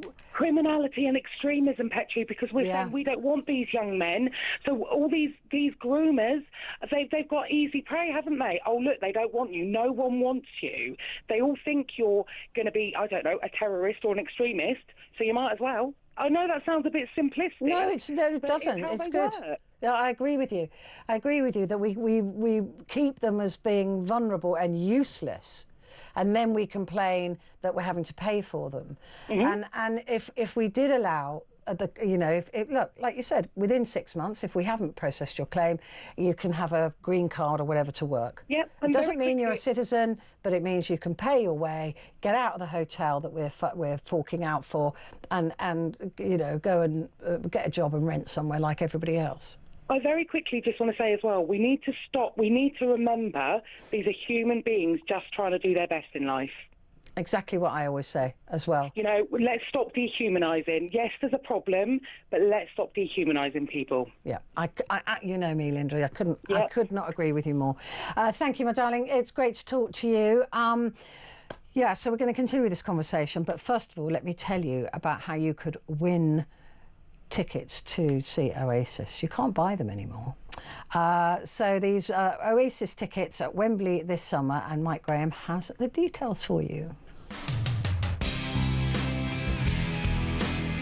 How'd you fancy winning tickets to the hottest gig of the century? Here at Talk, we're giving you the chance to bag yourself a pair of tickets to Oasis at Wembley this summer. Plus, we're giving away a whopping 10 grand and putting you up for the weekend in a London hotel. All you need to do is text the word prize to 83338 and you're in the draw. Alternatively, you can enter by post. Once again, all you need to do is text the word prize to 83338 or you can enter by post. Good luck.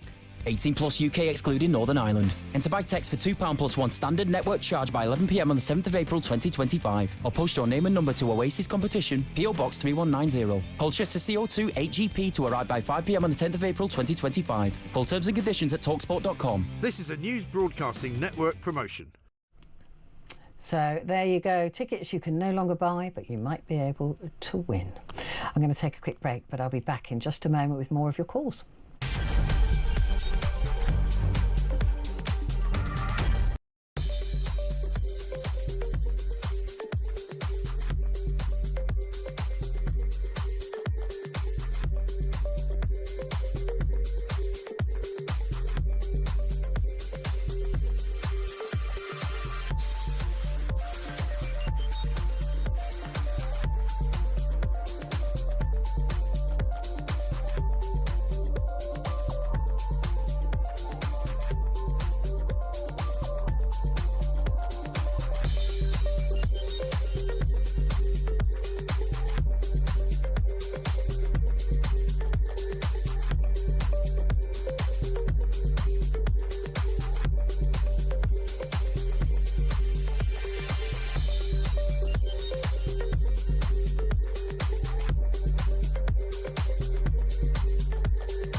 Across the UK, on DAB+, on your smart speaker, on your smart TV, and on your side.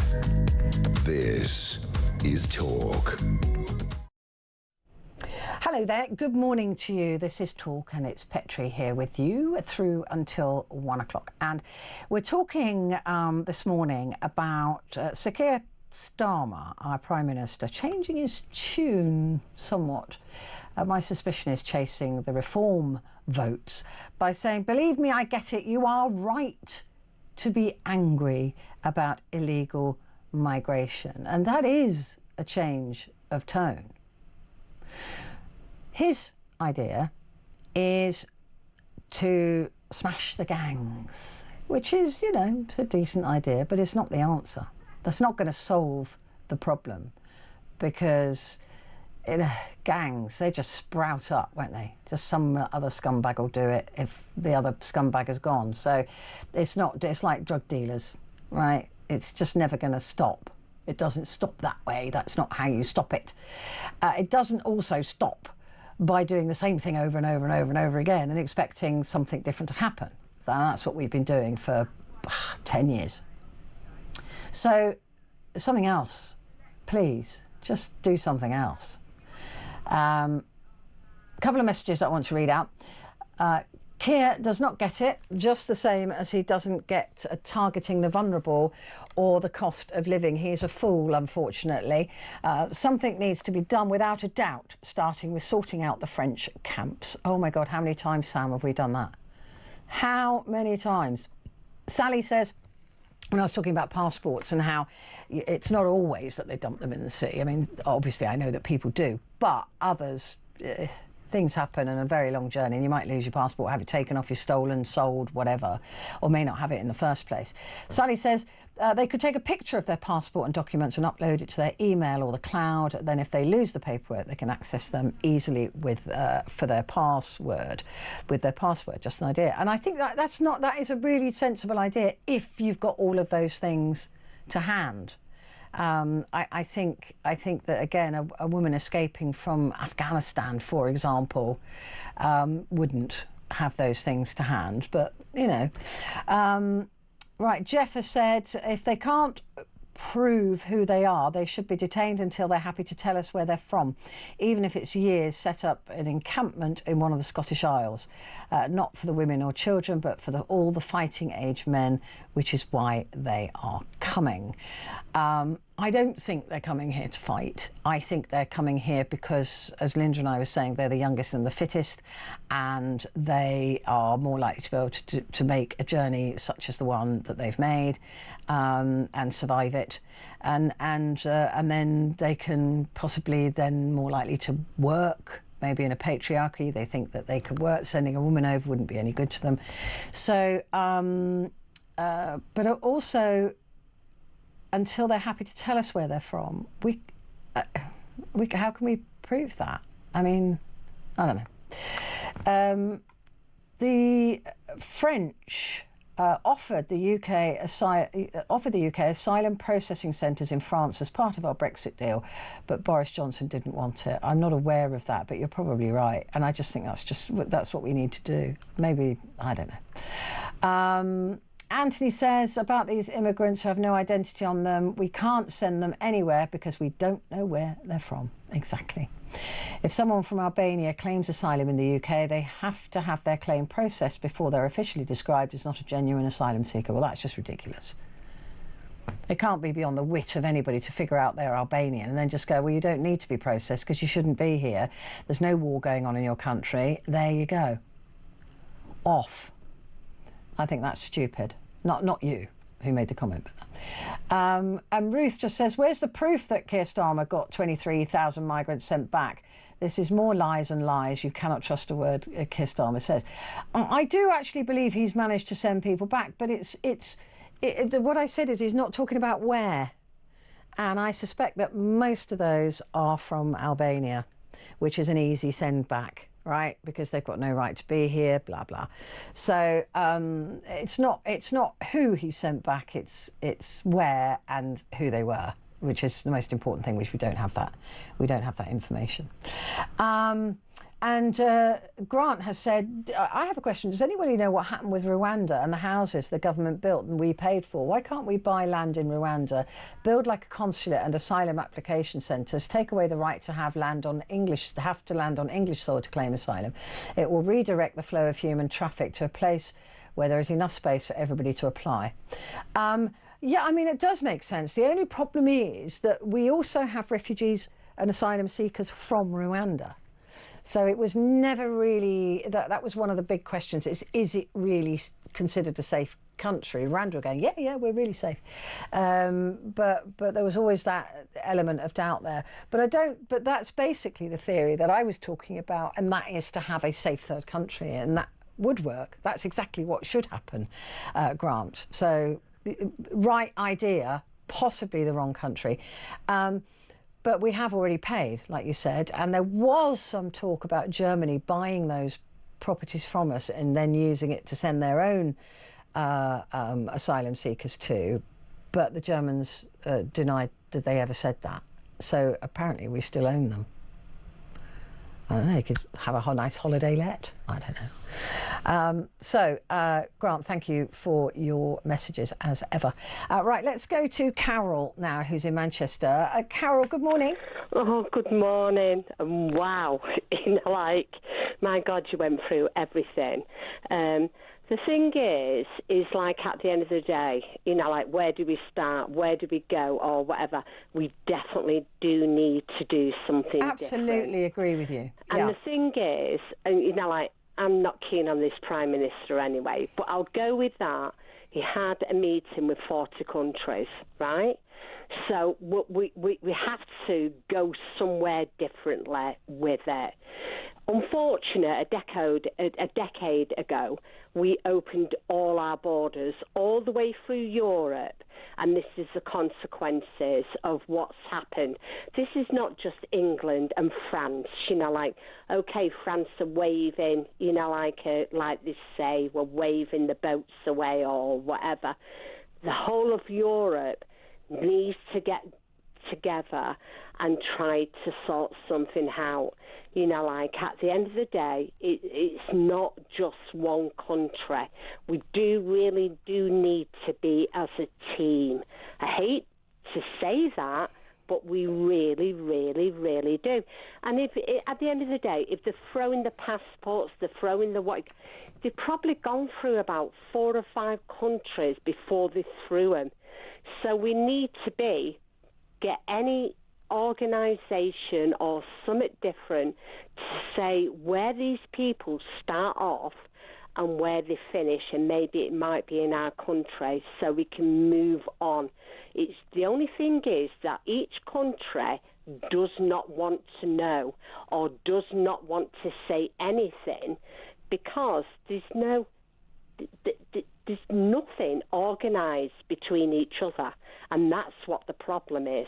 That's what I feel what the problem is anyway. Yeah, I mean, it's not difficult to look at Europe as a bloc and see that the issues are clearly from outside that bloc, right? Exactly. And you have people from coming all over the world. Look, migration has always happened, right? It has always happened, and it always will. And unfortunately, there are lots of places in the world right now that are really unstable, and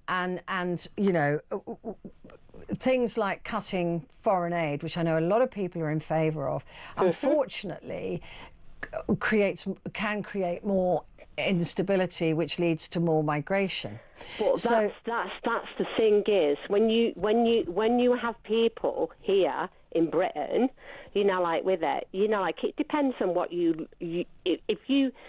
like myself and probably yourself, we look at the world, we look at the world news, we look at a lot of people don't do that in Britain. Right. So what they do is at the end of the day, which I'll be honest, even myself, we've got people on the streets. I mean, me and a few others, we're feeding somebody who's been in the army or whatever, and he's he's got a tent and whatever, and I can understand that. So people get really, really annoyed when we see it on the news regarding, but it's a different thing. It really is a different. So what do we do? How do we convince people in this country that is a different thing? And that's where the politicians are not doing it right. I agree. I completely agree with you, Carol, that it's we always go, those people there are stealing the money, so those people there can't have it. Yeah. That you're right. There isn't a line directly between those two things. Allowing homelessness is a political choice in this country. It shouldn't be happening. We have the money.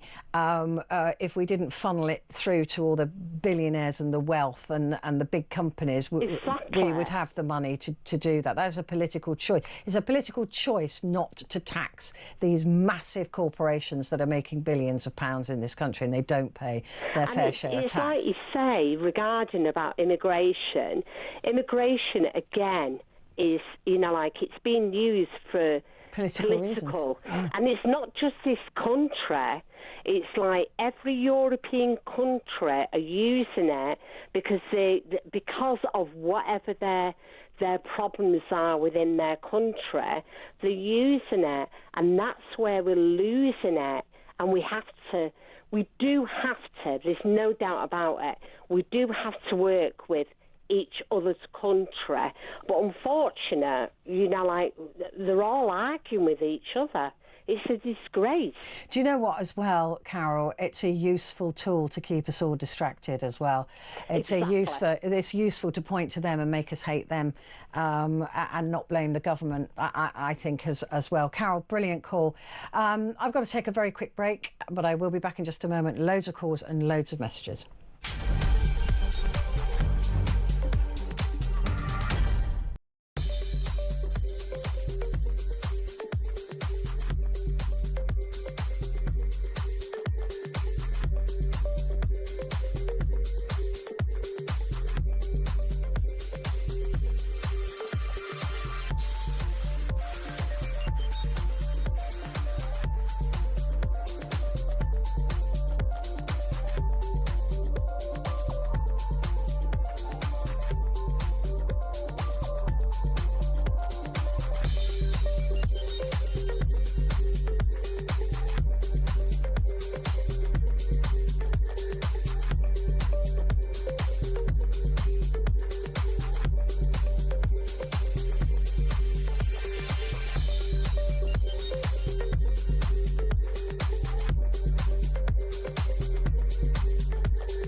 across the UK. On DAB+, on your smart speaker, on your smart TV, and on your side. This is Talk. Hello, good morning. It's Petrie here with you for the next sort of 10 minutes-ish. And we're talking about Sir Keir Starmer, our Prime Minister, who has said, I understand, I get it. I get that you're angry about illegal migration. And we do have a right to be angry at it, and at them. And by them, I mean our governments. The people we shouldn't be angry at, really, is the migrants, because they're taking advantage of a system that has been designed by our politicians. It's the system that's wrong. They're just taking advantage of it. And you would do the same, as I would, if I were in their shoes. And you know you would. So it's the system that's wrong. And we keep sticking with the same old system, don't we? We keep on doing it and expecting it all to miraculously be okay. And it isn't. 6,652 people so far this year on 119 boats. Think about how many people are on those boats. How could that be possible? 6,642 migrants have crossed the Channel in 119 boats. How much? I suppose they could do that. But anyway, it's the system. That's what's wrong. That's what's not working. I love this. I love this message here. It says, maybe we should ask Tony Blair to sort it, as he and the EU started it. Yeah, well, he did. Look, there's got to be another way. How do we do it? That's fair to us and humane and stops this from happening. Because we can't keep doing this. We can't. It's just stupid. The cost is outrageous. I mean, a lot of it is coming from the foreign aid budget. That is true. A lot of the money that we use to house the migrants and feed the migrants, we have taken from the foreign aid budget. But we've just slashed the foreign aid budget, haven't we, to pay for defence. So how do we do it? David is in Belfast. Good morning, David. Good morning, Petra. How are you doing? Petra, we stop the advantage. We make it smarter, we make it harder.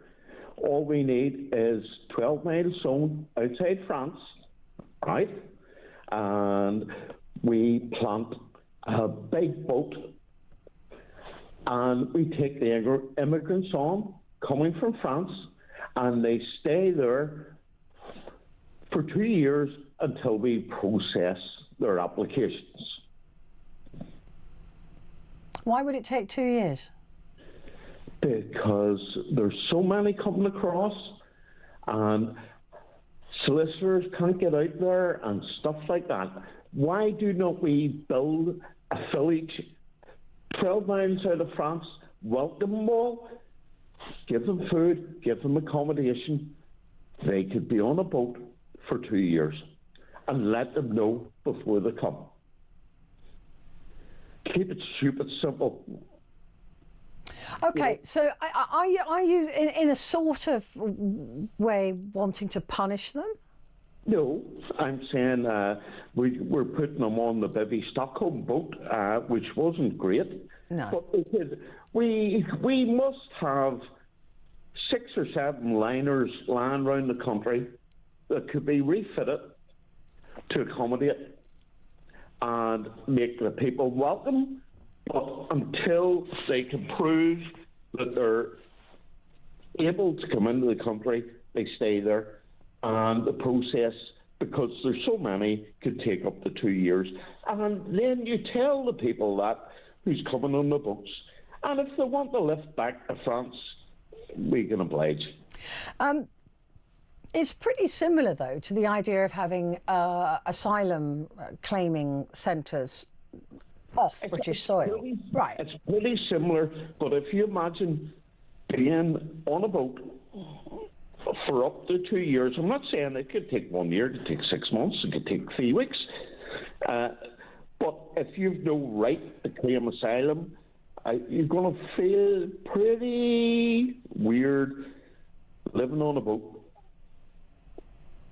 Yeah, I mean, listen, I think the genesis of an idea is there, and that is to say to people, I mean, the way I would do it would be to say, right, we're setting up centres where you can apply for asylum or refugee status, right? Yeah. Around the world, maybe half a dozen of them. No, I think it should be in the sea, because would you like to get on a dinghy, come from France, and you could spend up to 2 years waiting on being accepted in the UK? Living in a... No, but that's why I asked if there's an element of punishment there, and the more times you say it, the more it does sound like there's an element of punishment there. There's no punishment, because we'll treat them great. You know, we spend 7.8 billion on... But it would be a deterrent in terms of, you wouldn't want to be on a boat for 2 years. This is where you're going to end up, and it could take up to 2 years. And I'm sure there's boats parked all around the world that could be dragged there, all bolted together, and make a small village in the middle of the sea. And yes, we'll have to fund it, but how many people would want to be there if they're not going to go straight onto the beach in England? Yeah, I mean, I still think the idea of doing, half a dozen centres around the world where people can apply for asylum, and they don't. But then you got to stop the boats. No, hang on a minute. You didn't let me finish my sentence. All right, okay. Right. Yeah. So you have centres around the world, placed around the world, where people could go and apply for asylum and refugee status. So you put it in places where there's trouble and worries and things like that. And then you say, which means that anybody who comes, we've now provided you with somewhere to apply, so you don't need to come to British soil to apply. So if you do, we will treat you as illegal because we've given you a safe and legal route. Because at the moment they're not illegal because they're just because you can't apply anywhere else but on British soil. But if you give them somewhere else to apply, you can then say, if you come over by any other means, then you are illegal. Yeah, well, if you're going to spend 1 week, 2 weeks, 6 weeks, a year, 2 years on a boat, I think you'd be thinking twice about coming across if you were illegal. No, you don't. Petra, it needs to be